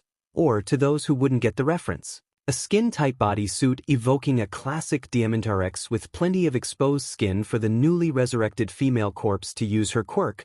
The other one was a tall young man with a muted blue hair, wearing what can described as a martial arts uniform mixed in with classic aviator gear, complete with goggles and a brown leather jacket, a promising hero cut down before his prime named Loud Cloud. Have you no respect for anything? What kind of a cheap move is this? Mindhunter ignored Red Riot's comment as he created a few more elemental monsters while stating, "Let the children play while the adults have their discussion." With that, both Mindhunter, his hired help, and Endeavor have all disappeared as though they were made of sand. The rest of the heroes present couldn't even ponder about what happened, as the creatures, while simplistic in nature and design, were just as relentless as the ones attacking Deku's group. "Anima, go find Shoto and make sure to call for reinforcements while I act as both shield and sword around these guys." Anima was about to retort as a wave of energy spiraled across them, piercing the creatures dead on. Niji Wave Pike, output 60. Knowing what that meant, the following heroes emerged on the scene, the current number 1 hero Lemillion with Sun Eater and Nijire-chan right beside him. "Wow, nice timing you guys." Sun Eater cut off Red Riot saying, "There will be plenty of time to talk later, find out where this menace has taken off to." Red Riot nodded as he gestured Anima to go along. Finding Deku and the rest of their friends in record time, Anima was the first to charge into battle as he made sure that the monsters trying to brutalize his classmates were distracted enough to give Red Riot a clear opening as the latter shouted, "Red Riot, indestructible." The move Red Riot unleashed was an upgraded version of his signature move Unbreakable. In terms of scaling, think of it as 10 times more powerful, while unfortunately the drawback is a short time span where the hero in question could use it. Getting a clean hit, Red Riot managed to pierce the monster attacking his friends clean through the chest, as Dynamite pointed out. "Don't expect a thank you." Shoto at that butted into the conversation asking, "What are you doing back here? Where's—" Before the conversation and the question could continue, a monster that slipped by Anima's defenses rushed the group, heading straight for Red Riot, but before anyone knew what's going on, a familiar pink-skinned heroine unleashed an attack of her own. Acid Buckshot. A large projectile of acid destroyed the elemental monster in a matter of minutes before Pinky declared cheekily, "You owe me 1 red." Red Riot simply smiled, stating that he would pay her back as usual for those two in particular before he focused his attention on Shoto. "I was with Endeavor, but this Mindhunter creep transported him somewhere, and even worse, he's not alone." Shoto didn't lose his cool as he asked Anima, "Did he indicate where he was going?" Anima sadly nodded no, as Shoto began thinking out loud. "Let's review what we know. He disappeared with my dad because he doesn't want to be disturbed, right? Now we also know he has a flair for, oh no." Without a second warning, Shoto began sprinting off as Dynamite ever so delicately stated, "Hey Demus, you forgot to fill us in on your eureka moment." Outside of Endeavor's hero agency, Narahata City. As Mindhunter and his cohorts materialized with Endeavor, the former hero stared at his old headquarters as he asked sarcastically, "Don't tell me you did all that for an autograph and a photo op." Mindhunter, a bit amused, returned the sarcasm back. "Not exactly. I needed a suitable place reminiscent of Kamino Ward without letting history repeat itself." With that, Mindhunter concentrated on Endeavor's prosthetic limbs as they began malfunctioning, as he next ordered his cronies to do the job they were made, or more accurately, remade for. With that, Midnight and Loud Cloud unleashed their quirks, as the formers didn't cause men to fall asleep anymore, instead causing strong paralysis instead, while the latter's was a cloud carrying a deadly toxin attacking the body from inside out. Feeling the effects kicking in, Endeavor scoffed. "Couldn't win a fair fight." Mindhunter countered, "Believe me, this wouldn't be much of a fight. This is the beginning of a new era and you're going to usher it in, but first." Mindhunter, a bit slowly this time, focused on Endeavor's fresh wounds as his eyes began to heal themselves. "Are you going to torture me like the Greek titan of flames Prometheus?" By this point, both toxins took effect as Mindhunter levitated himself and Endeavor so that anyone could see. "I was not wrong while asserting that you are an educated man, however you've never given a single gift to the world." Endeavor gave him a murderous look as he fought valiantly against the poisons in his system as Mindhunter ignored him.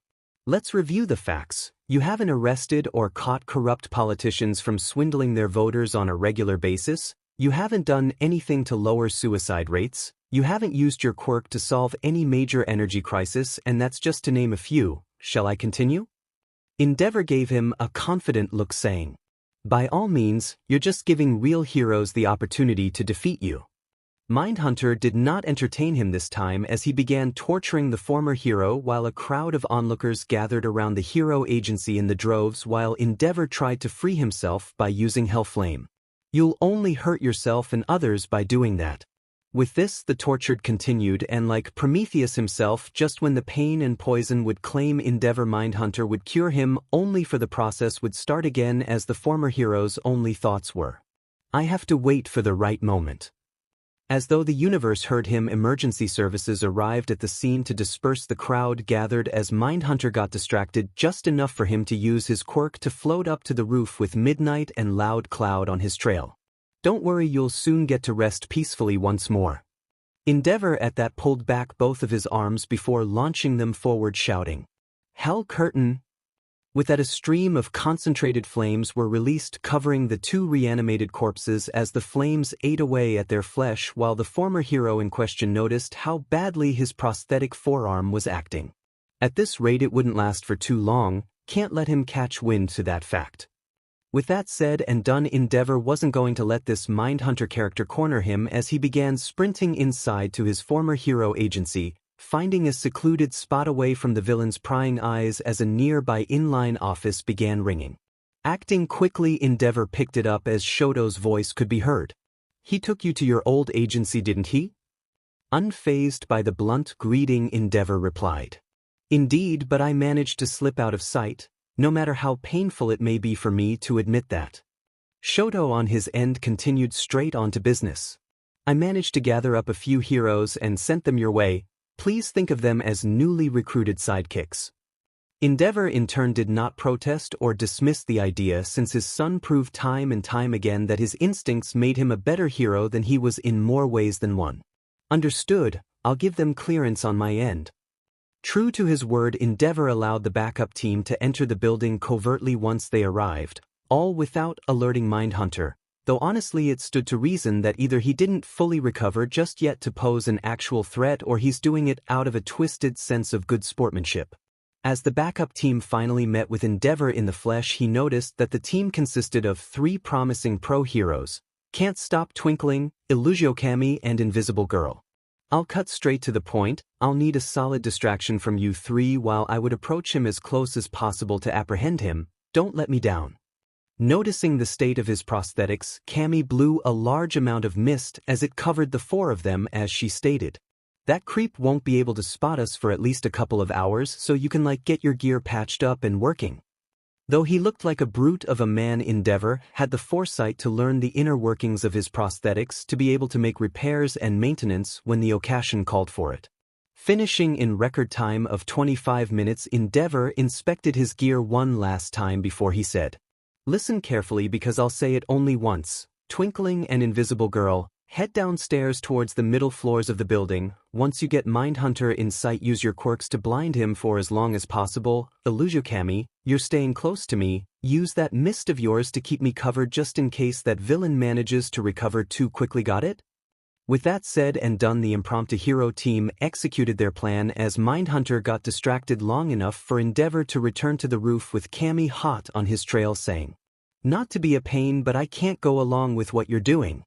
Knowing exactly what she was talking about, Endeavor acknowledged her by saying, From the moment I've read the files, I knew we were dealing with a serious threat, so I can't let anything get in the way of putting this guy away for good, even my own life. Besides, Shoto and everyone I knew for my entire life are worth risking my life over. Illusio Kami relented saying, I can go along with it better if you promise me one thing. Endeavor nodded as she exclaimed, Give him hell. Endeavor smirked. I'll give him 10. Hell's worth. Endeavor at that reached the edge of the roof as he floated towards Mindhunter, catching him off guard as the flame hero began taking him high into the sky. That plan of yours won't work. The poison and paralysis agents alone should have weakened your flames along with your age. Endeavor retorted as follows. It doesn't matter. I don't intend on giving you anything but my best. Before Mindhunter could respond, Endeavor exclaimed while holding the villain with his entire body in a vice grip. Prominence burn. Supernova. Like its namesake, the attack began with multiple small fires engulfing Endeavor's body, gradually gaining heat much like the hero's iconic move, only this time the heat kept rising up, never letting up from its intensity, causing pain not only to Mindhunter but to its originator as well, though for an odd reason neither of them showed any outward reaction to the sensation currently at play. In Endeavor's case, not only did he build an immunity to the pain his quirk gave him each and every time he called it into use, but at the moment he was contemplating on a number of different memories mixing all together. The first were a few interactions he had with his wife in both their younger and older years, pleasant memories of little moments which at the time didn't amount to anything. The second were the beards of every one of their children. The next was the unfortunate loss of their eldest, both as the kid and the desperate psychotic villain Dobby. Then the unfortunate death of Enji's old man. Finally, it was the dream that haunted the former hero for a while of his family being happy discussing about mundane topics with him, never at the table. An odd sense of calmness washed over Endeavor as the flames engulfed both him and Mindhunter, only growing stronger and stronger in intensity as the hero could be literally seen for the better parts of Japan, just like the namesake of his final attack, a literal supernova. Down on the streets level, Shoto, along with his friends and a few other pro-heroes, chief among them were Eraserhead and Phantom Thief, making sure they did their best with crowd control, since a panicked population was one thing. A panicked population unable to get a hold of their quirks was a nightmare no one wanted to think about. It's no secret that Shoto, both the hero and the son, didn't always get along with his father Endeavor. Things always ended up just a bit too tense for either to their liking, but in this specific case the son in question felt tense because in practice he should do something to help his dad, but for the first time in a while he didn't know what. At this point Shoto felt a hand resting on his shoulder as Dynamite of all people gave him a silent but reassuring stare, to which the former gave a small quiet nod in return. "Everybody listen up, remain calm and move your buttes, this isn't a fireworks festival," a random citizen replied to Dynamite. "Thanks." Dynamite's only response was, "You got wax in your ears." "I said move it." Deku could only sigh and sweat drop at the interaction as the light from Endeavor's attack began dying down. Just before Endeavor's attack died down, Mindhunter finally tried to speak. "You do realize that once I'm dead there will be no one powerful enough to resurrect you, much less save your pitiful life." Endeavor scoffed. "You overestimate your ability." With that he once again attacked the villain, giving one final push, one final plus ultra to an attack who could be categorized as a beyond plus ultra. With that the flames that erupted consumed both villain and hero as nothing remained of them both but burnt remains, with Mindhunter disintegrating before he could hit the ground as Endeavor's remains were caught by Shoto, who caught him as he used his ice to propel him off the ground before he manipulated it yet again, so he surfed on it all the way to ground level where the heroes and EMTs were stationed. Make sure the public doesn't see him like that. He deserves to be remembered as a hero. With that everyone agreed with the sentiment as the EMTs left just as the local policemen began swarming the area, marking the Endeavor Hero Agency as a crime scene, collecting evidence and eyewitness statements from the heroes present. Without anyone noticing, Dynamite approached Deku. "Should we be worried about all of this?" Deku, catching on to Dynamite's thinking, replied, "It seems too easy for you two, isn't it?" Dynamite replied, "A villain like that would and should have put up more of a fight, he didn't." "Now why is that?" Deku acknowledged his rival's suspicions as he said, "We can think about it later, we need to make sure Todoroki will pull through with this." Knowing Deku had a point, Dynamite sighed as he stated, "Just don't go poking around into his life, I know how you can get sometimes." Deku at that asked, "Do we really have to talk about this? I got better at reining that habit in." Dynamite's response was as follows. "Yeah, well, controlling it isn't better than not letting it happen to begin with." With that said and done, despite the sudden loss of the former #1 hero, life went on as if it was a minor footnote as the heroes went their separate ways. On his way home, Shoto called home. "Mom, I'm on my way back home." Rei's voice could be heard from the other line as she replied evenly, "That's good to hear. What about your father?" Shoto at that was at a loss for words for a little while. Dad saved all of us." Rei, at hearing that, took a moment to compose herself, replied with, Let's talk about it more at home. Agreeing to it, Shoto Todoroki ended the conversation as he pocketed his cell phone, choosing to take the scenic route home. Eventually he made his way home as Rei welcomed him with a warm hug. Embracing her, he finally let the weight of what happened sink in, allowing himself to be vulnerable. I failed, Mom. I'm so sorry. Soothing him just like he was the little 5-year-old boy all over again, Rei gave him comfort by saying, "You've done the best you could at that moment, and so did it. Nobody could have asked better from the two of you." "I couldn't have asked for better." Shoto took a few deep breaths before he said, "Thanks, Mom, but there's still some things I need to do before I could take comfort in your words." Rei at that nodded as Shoto went on to take care of business. That evening Shoto contacted Kigo, letting him know what happened, but for once Deku and Dynamite beat him both to the punch, already informing the young HPSC head with the events of the day as he reassured the young hero. "We'll continue the investigation until we exhaust every lead we can find. In the meantime, take a few days off, be with family, friends and loved ones." Shoto at that thanked Kigo as he hung up the call as he scrolled through his contacts until he found Momo's sending her a quick message. "About what we arranged earlier, I'll need a little time for myself for a little while. Once I feel better I'll contact you, promise." Momo's reply came after a minute as it read, "Take all the time you need, you can call me if you need someone to talk to. I'm here for you and so's the rest of us." Shoto's last reply was, "Thanks." At this point in time Shoto informed his mother that he would be practicing with his quirk on something for a little while before retiring to bed. Once in his room, Shoto concentrated on a mental image, a very specific hairpin, as he tried to recreate it to perfection with both his ice and flames. A while practicing for well over an hour, eventually Shoto felt the fatigue settling in as he laid down on his futon thinking about the man he finally got around to calling Dad. "Don't worry, old man. I'll make sure you didn't die in vain. And I'll make Diamond sure to keep making you proud." Shoto closed his eyes as he fell asleep in a relative sense of comfort, knowing that Endeavor managed to avert what otherwise could have been a disaster. Little did he know, however, that the disaster was merely postponed as a small sliver of Mindhunter's body was slowly but surely recovering and reconstructing itself piece by piece. The following days after Endeavor's sacrifice and death were hectic to say the least. Not only the Todoroki family tried to perform the burial rites for the fallen hero, but they attempted to honor him as the man they knew, all the while juggling reporters trying to get a scoop or a statement. They had to contend with the nutjobs who came out of the woodworks claiming that the whole Mindhunter incident was just a publicity stunt conjured by the pro-heroes to keep themselves relevant after the deaths and defeat of Tamura Shigaraki, and all for one. To add insult to injury, those same loonies claimed that Endeavor is not dead and his whole family is in on this scam. Plus there were always villains ready to step in place of those who came before them, trying to fill the power vacuum left behind. Trying to find refuge from this media circus act, Todoroki concentrated mainly on two things: patrolling and keeping the bar from going under. At this point in time he chose the latter as he was busy with serving costumers.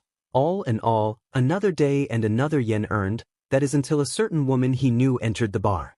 Arriving in an outfit that complemented her beauty without losing any ounce of modesty, Momo Yaoyorozu approached Shoto with a peculiar look on her face as the bartender couldn't help but wonder.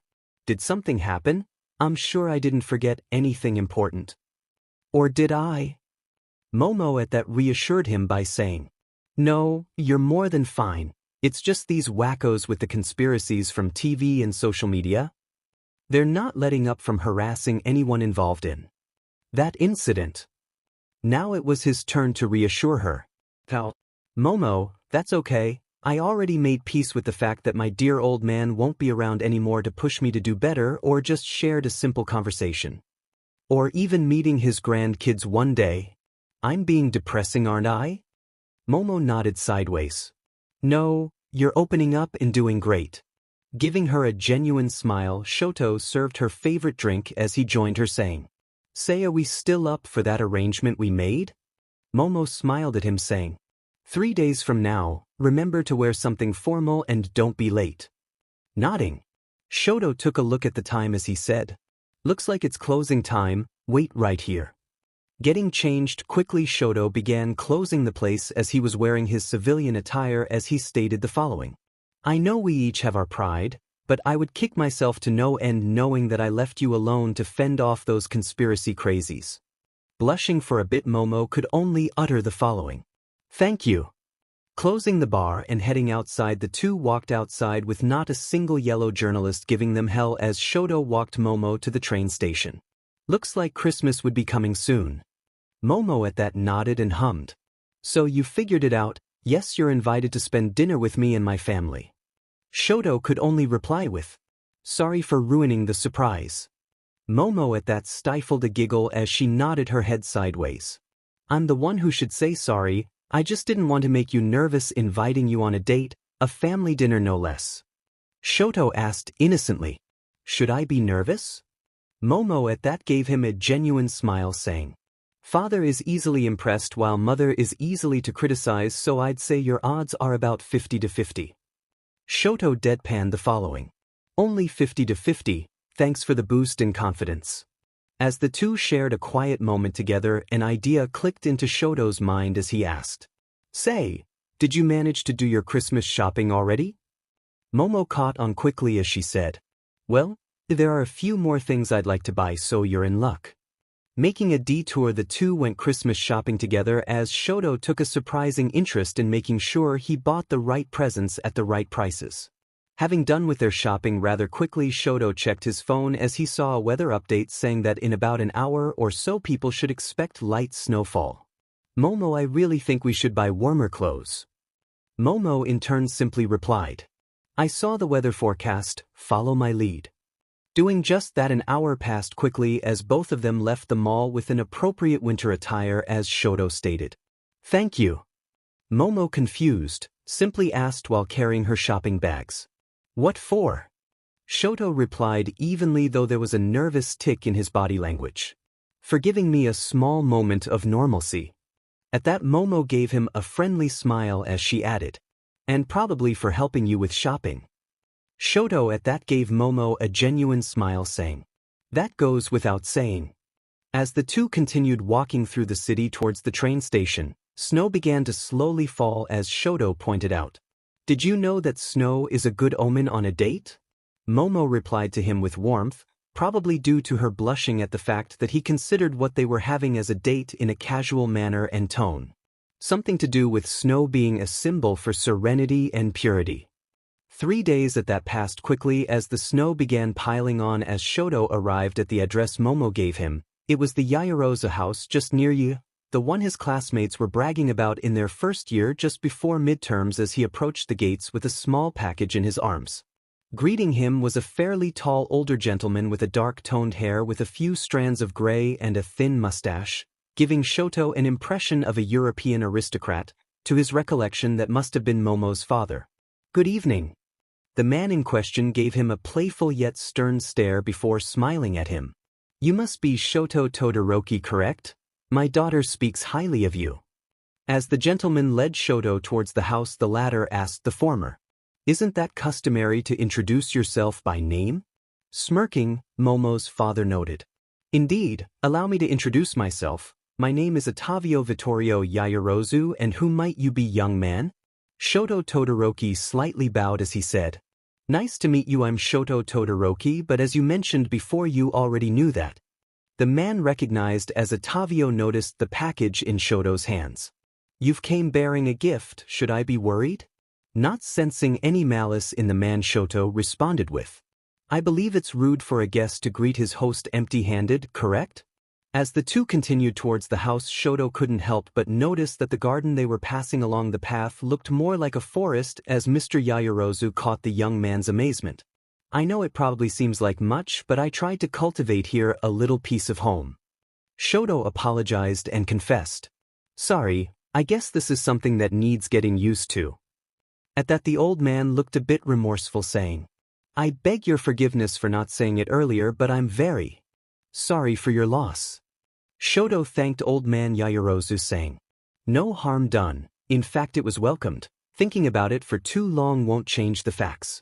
As the two men entered the house, Shoto took note on how big it was as he finally understood what his classmates felt in their study group all those years ago, though what he saw next could not compare. Momo herself dressed in a formal dress, similar to what she wore on the reception on Island, though this one was slightly different, as though as the style matured along with the appealing woman who was wearing it. Thank goodness he didn't have a habit of thinking out loud. I see you and Papa are getting along. At that, Otavio replied with a mixture of mirth and a humorous jab at Shoto's expense. A wonderful conversationalist, that one. Recovering from being awe-struck, Shoto gently planted a small kiss on Momo's right hand, saying, "It's nice seeing you again as always." Momo gave him a ladylike bow, saying, "The feeling's mutual." Both amused and impressed, Senor Yaoyorozu asked, "Is Mama going to join us today, my dear Momo?"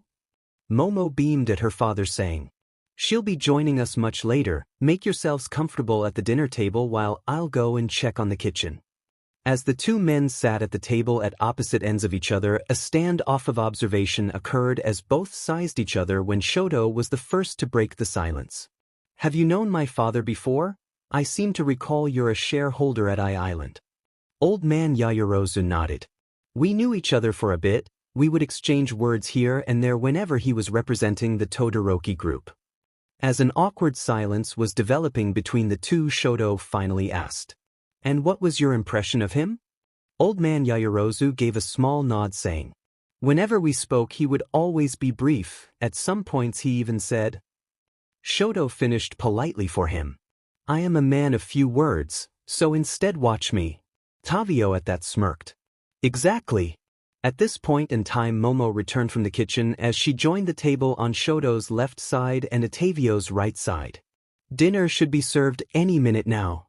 Old man Yaoyorozu smiled with delight as he asked, "What's on the menu for today?" Momo at that smiled. "Since we're having a guest, I thought it would be appropriate that we would serve soba meshi Italian style." Shoto was caught a bit off guard by what was said as he wanted to protest politely that the Yaoyorozu family shouldn't have gone out of their way to accommodate him, but a comment by the old man, one of a subtle threat mixed in with a sense of pride and joy, put a stop to it. "My lovely Momo slaved all day in the kitchen to make this dish. I hope you'll enjoy it." Momo at that corrected her father by saying, "I didn't slv away. You're over-exaggerating." Otavio at this point gave her a warm smile, saying, "That's because you make me proud every day, mi cara mia." With that, the diners prepared to eat their meal as Shoto surprised the Yaoyorozu family with saying grace in Italian as he clarified, "I had a few spare days to teach myself some basic Italian." At that, the old man smirked. No flexing at the table, at least not after dinner. Shoto at that allowed himself a small yet subtle smirk as the occupants dug into their food. Enjoying their sobameshi in relative peace, the scene was somewhat interrupted as a middle-aged woman bearing some of the features of Momo, minus the diamante black hair and her height, walked to the table as she greeted her husband with an exuberant hug and a loving kiss on her daughter's forehead. Smelling the food, she wasted no time in taking a small bite off of Momo's plate as she exclaimed, "Delicious! Who made it?" Momo meekly smiled as her mother smiled. "I'm so proud of you." In the same breath she said, You're kind of boring looking." Shoto at that got up slightly, bowed respectfully while replying, "I get it a lot. Sorry for not introducing myself sooner. I'm Shoto Todoroki." The older woman in question jabbed at him again. "And why haven't you introduced yourself earlier, let alone tell anyone you were breathing?" Shoto kept his cool, stating, "Didn't want to interrupt a nice and genuine family moment." Sensing the awkward tension that was about to brew due to her mother's own bouts of honesty, Momo cleared her throat. "Mama, aren't you forgetting something?" Momo's mother nervously laughed before correcting her oversight. "Oh right, forgot my manners for a bit. Nice to meet ya, Mari Koto Yaoyorozu, but everyone calls me Mari." Shoto gave a small nod before he gave a subtle jab of his own. "Nice to meet you, Mari Koto." Mari Koto didn't flinch or even get annoyed as Momo in turn excused herself. "Would anyone like some dessert?" Mari Koto at that nodded in agreement as she excused herself, claiming she needed to change clothes real quick, And quick it was as the woman sprinted off before returning in a more casual yet formal outfit in less than 5 minutes. Shoto at that excused himself as well, saying, "I'll go help Momo in the kitchen. I'm sure it will give you two a few minutes to talk about me behind my back." As Shoto left, Marikoto turned to her husband as she stated, "Maybe he isn't boring as I thought he was." Amused, Ottavio replied as follows, "I'm sure he hasn't even begun to entertain us, mi Bella." In the meantime, within the Yaoyorozu's household kitchen, Momo took care of the tea, with Shoto volunteering to organize the treats on a silver platter, to which the former obliged with the request. "How are you holding up?" Shoto answered truthfully, "So far it's exactly as you described it." At that, Momo chuckled nervously as she said, "I'm sorry about Mother. She can be a bit blunt at times." At that, Shoto gave her a reassuring smile. "India, Dad used to be just as blunt, so it didn't catch me off guard." As Momo finished pouring the tea, she reached for the top cabinet where her father kept some honey from the old country as Shoto asked curiously, "Does your dad have a sweet tooth?" Momo, delighted to talk a bit more about her family, explained with a smile on her face, "Not necessarily, but it's an Italian tradition and custom." Shoto at that nodded. "Seems like an interesting subject to learn about."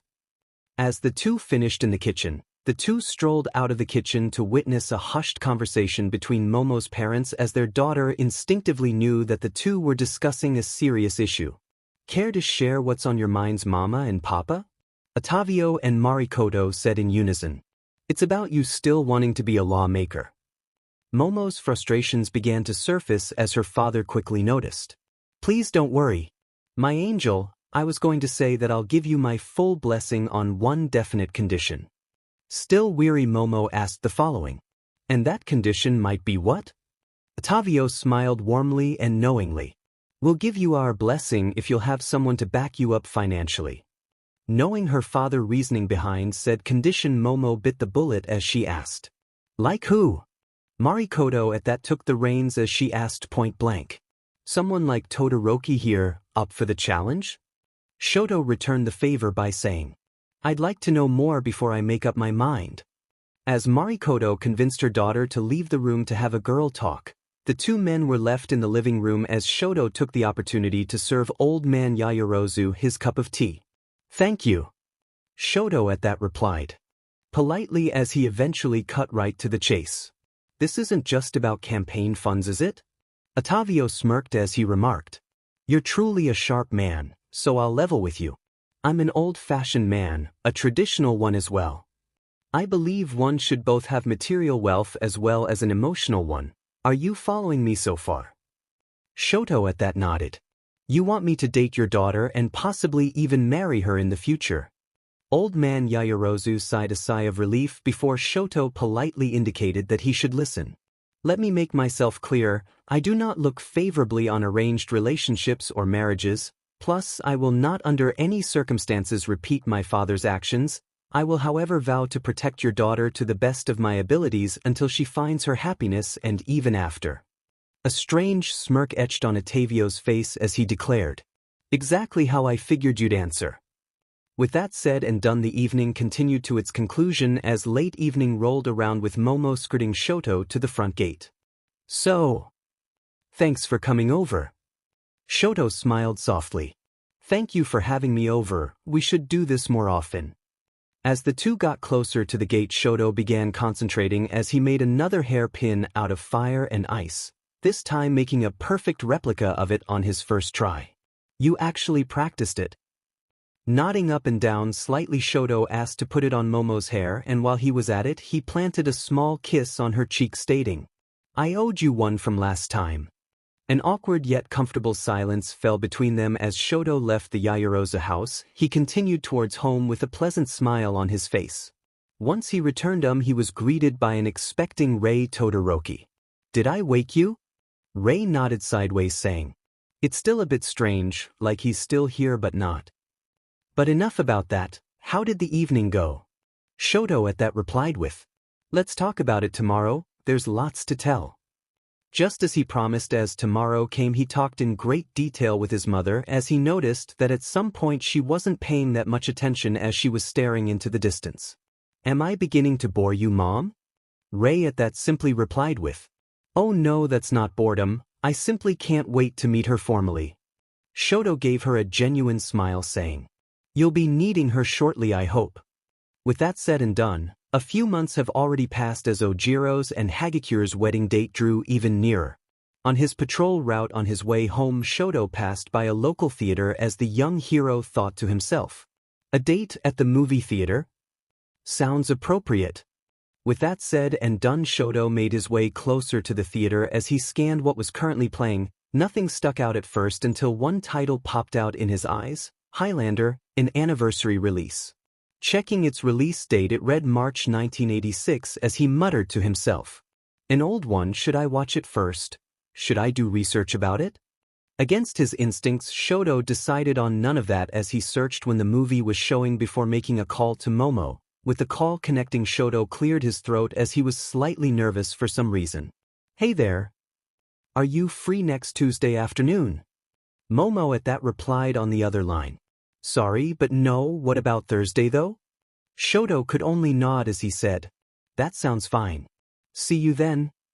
A stifled giggle escaped over the phone, indicating that it was indeed a date before Shoto continued on with his day. The week came and went as Thursday arrived just as quickly, with Shoto dressed in casual yet respectable clothing with Momo by his side, turning a few heads for the reasons people might suspect, though her outfit was just as casual yet respectful. As the two entered the theater, they quickly bought a few light snacks and drinks before heading to the designated screening room. As they entered, the space itself wasn't overcrowded yet teeming with life, as the audience consisted of a few older people and quite a bit of couples, from middle schoolers to adults their age or older. "Must be a classic." Shoto concurred. "I guess it is." Surprised, Momo asked, "Is this your first time seeing too?" Shoto shrugged as both of them found their assigned seats. "I decided against watching it by myself, didn't want to ruin the experience." After a brief few minutes of commercials, trailers, and an instructional video on how to behave in the cinema, yes, apparently they needed those even in this day and age. However, that isn't important as much as the fact that the first few minutes of the movie in question caught most who haven't seen it a million times by surprise. From the blood-red text being narrated by a heavily accented Scotsman to a rocking song called Princes of the Universe, followed by a wrestling match being juxtaposed, with a mysterious man having vivid visions of a battlefield on the Highlands in Scotland, all to wrap up with a sword fight between that mystery man and another oddball in an underground parking lot, only to end up in a clean decapitation and a storm of lightning and explosions, as Shoto could only think in both shock and undeniable curiosity. What have I gotten myself into? Besides him, Momo looked just as confused and curious as Shoto, no doubt thinking the same thing as the man who asked her out to this date. As the movie progressed, a few details emerged and became clear, such as that the title of the movie referred to the main character, a Highlander from Scotland named Connor MacLeod, who died in battle only to be resurrected as an immortal, by whom exactly it was never revealed. But from what was revealed, the movie was essentially a battle tournament between immortals all throughout the ages, sprinkled with a bit of romance to add a few more stakes into it. A couple of hours later, with the movie ending, the two young heroes strolled leisurely out of the cinema, with Shoto skirting Momo through the city as she began a discussion. "That was some movie you've taken me to." Shoto, still a little rattled and shocked by what a roller coaster of emotions the movie was, could only respond with, "I'll make it up to you, I promise." Confused, Momo asked in return, "What are you talking about? I didn't hate it one bit. Though next time let's choose a movie with less decapitations in them, didn't care much for that part." Shoto at that added, "Actually, I didn't care for the emotional sucker punches myself." Momo at that genuinely smiled at him, saying, "Never thought I'd hear you say that." Smiling back, Shoto countered, "Never thought I'll feel sorry for an immortal either." With that, the two fell into a comfortable silence as a wannabe villain later on began causing a scene near their vicinity. "Never a dull moment when you want or need it." Shoto at that smirked, saying, "Strangely enough, I have full confidence in us." True to his words, the pair managed to subdue the villains in a matter of minutes before continuing on to their destination, as Momo was deep in thought yet outwardly relaxed, a point that didn't escape the ever-observant Shoto. "Is something wrong, Momo?" A little hesitant and distracted, Momo replied while Shoto subtly made sure that her distraction wouldn't cause her any kind of embarrassment. Oh, it's just a silly notion that movie stuck in my head, it's unimportant really. Shoto in return did what he was best at, being real and genuine. Yeah, the movie itself was silly, but the ideas and themes weren't, being immortal and watching everyone you love grow old and die, effectively leaving you behind. That's a depressing idea to think about. Momo at that solemnly nodded as she found the courage to air what was bothering her. Is it really that scary as the idea that you could grow old just as fast without doing something meaningful with your life? At that, Shoto surprised Momo by resting his hand around her waist as he made sure to close the distance between them as he whispered, I guess we can only try and make forever our today. Getting comfortable in his embrace, Momo asked curiously, Are you quoting the song? Shoto admitted, Yeah, well, I can't help but pay attention.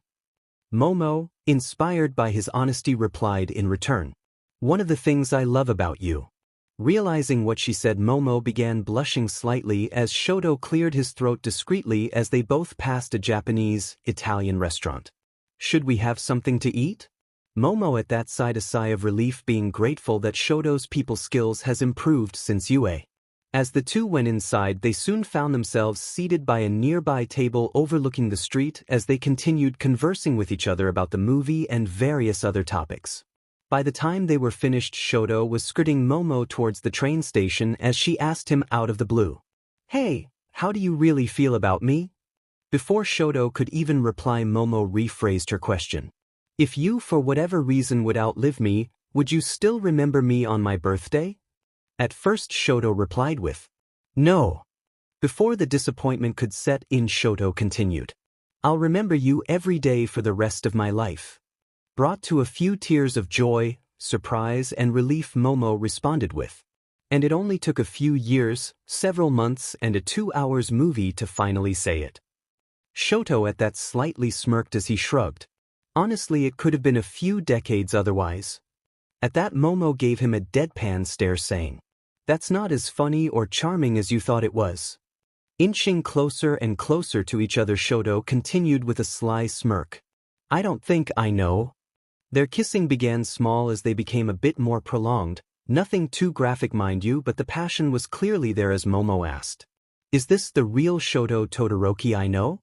Shoto at that replied with no hesitation, This is the Shoto Todoroki I'll show to no one else but you. With that said and done, the kissing continued for a bit longer as Momo simply stated, My, don't you know how to make a girl feel special? At some point the pair stopped before any of them could cause a scene and attract any unwanted attention as Shoto cleared his throat while checking his phone. Let's get you to the train station and safely home. The pair at that relaxed once again as they traversed through the streets to the nearest station, with Momo buying a ticket to a destination he didn't recognize, saying, How about I'll see you all the way home this time? Momo at that asked him with what seemed like a tinge of annoyance, Aren't you being a little overprotective? Shoto at that answered sincerely, Not when it comes to making sure you're safe, besides I promised your dad as well. Said annoyance was replaced by a small and genuine laugh as they made it to the platform. Once the train pulled in, both of them got on board. As the train zoomed along through the stations, so the rest of the months remaining until the wedding day of Ojiro and Hagakure. The ceremony itself was held in the Japanese traditional way, and while all the proceedings went according to plan, no one could or would suspect that someone or something was observing them from afar.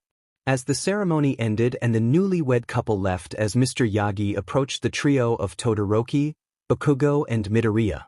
I am here as a proud and an overly emotional teacher. Bakugo pointed out flatly. You're the same as always, do you need something from us? Smirking, the former symbol of peace stated. Just sharing an update from Hawks. We arranged for you updated new suits, they'll be waiting for you at the central HPS.C building if you need it. As Bakugo and Midoriya thanked their former teacher and idol, they went their separate way as Shoto stayed behind. My condolences for your loss, young Todoroki, I hope you're doing alright. Shoto nodded as he caught a glimpse of Momo having a great time talking with the rest of their classmates as he responded. I'd like to think that I'm on the right track. Mr. Yagi sighed a sigh of relief stating, "That's reassuring. Speaking of, would you deliver the following message to your father?" Shoto's only reply was, "It would be an honor." All Might at that cleared his throat. "We were rivals, always competing, always pushing ourselves further and higher. And in the end you've won. While my bloodline will die with me, yours will get to live on the generations to come, so be proud wherever you are." Feeling a bit emotional, Shoto could only nod saying, "I believe he would have appreciated too." Without skipping a beat, Shoto moved on to his next question. "Any updates on Mindhunter?" All Might chuckled a bit. "So far nothing to raise alarms over, but better be safe than sorry." Shoto at that pointed out, "Hence the updates to our suit." Mr. Yagi at that chuckled. "Nothing escapes you, young Todoroki." Shoto at that mused. "Not so young anymore." At that Mr. Yagi caught on to what Shoto said as posed a question. "There's a phrase in Latin, crepustum, you know of it?" Shoto nodded a yes saying, "Seize the day." As Mr. Yagi left, Shoto Todoroki made the following phone call. "Hey Mom, I know it's a bit sudden but can you make dinner tonight? I'm inviting someone special over." Rei Todoroki, recognizing the tone and understanding exactly what her son meant, simply replied with, "Say no more." Waiting for Momo to be left alone, Shoto approached her as he wrote a text on his cell phone. As he hit send, checking her messages, she saw an address written in it and a time and date. Sharing smirks between the two of them, she noted, "You've learned fast." Shoto simply replied, "You're a wonderful teacher." Momo at that smirked as she leaned in closer on him. "Flatterer." Shoto at that gave a small genuine smile as he deadpanned, "Only when it's working." With that said and done, the guests soon left the venue chosen for the wedding, each continuing on with their lives as usual, with a few in specific were being watched by a mysterious individual. Later in the day, around early evening, Shoto was expecting Momo by the entrance to the Todoroki estate. However, he was surprised when two individuals with predominantly white hair greeted him. "Evening, Shoto." Delighted by the greeting, Shoto quickly put together what happened. "It's good to see you, Fuyumi. You too, Natsuo. Do I need to thank Mom for this visit?" Fuyumi, Shoto's older sister, replied meekly, "I sort of invited myself." Before the conversation could continue, Fuyumi excused herself with the pretense of wanting to help Mom in the kitchen, leaving the oldest brother Natsuo with Shoto in a comfortable yet awkward silence. "Listen. I need to clear the air here." Shoto at that stopped him saying, "You don't need to explain yourself, you're a man of your words and Dad always commended you for that." Natsuo Todoroki at that relaxed as he sighed. "Well, it's still strange knowing he's not around anymore." "Rest easy, you maniac." Shoto mused at his older brother's strange signs of affection. "Some things never change." Natsuo at that commented with a little more mirth in his voice. "Apparently you have a girlfriend now." Shoto allowed himself a small and genuine smirk on his face as Momo was approaching the Todoroki estate.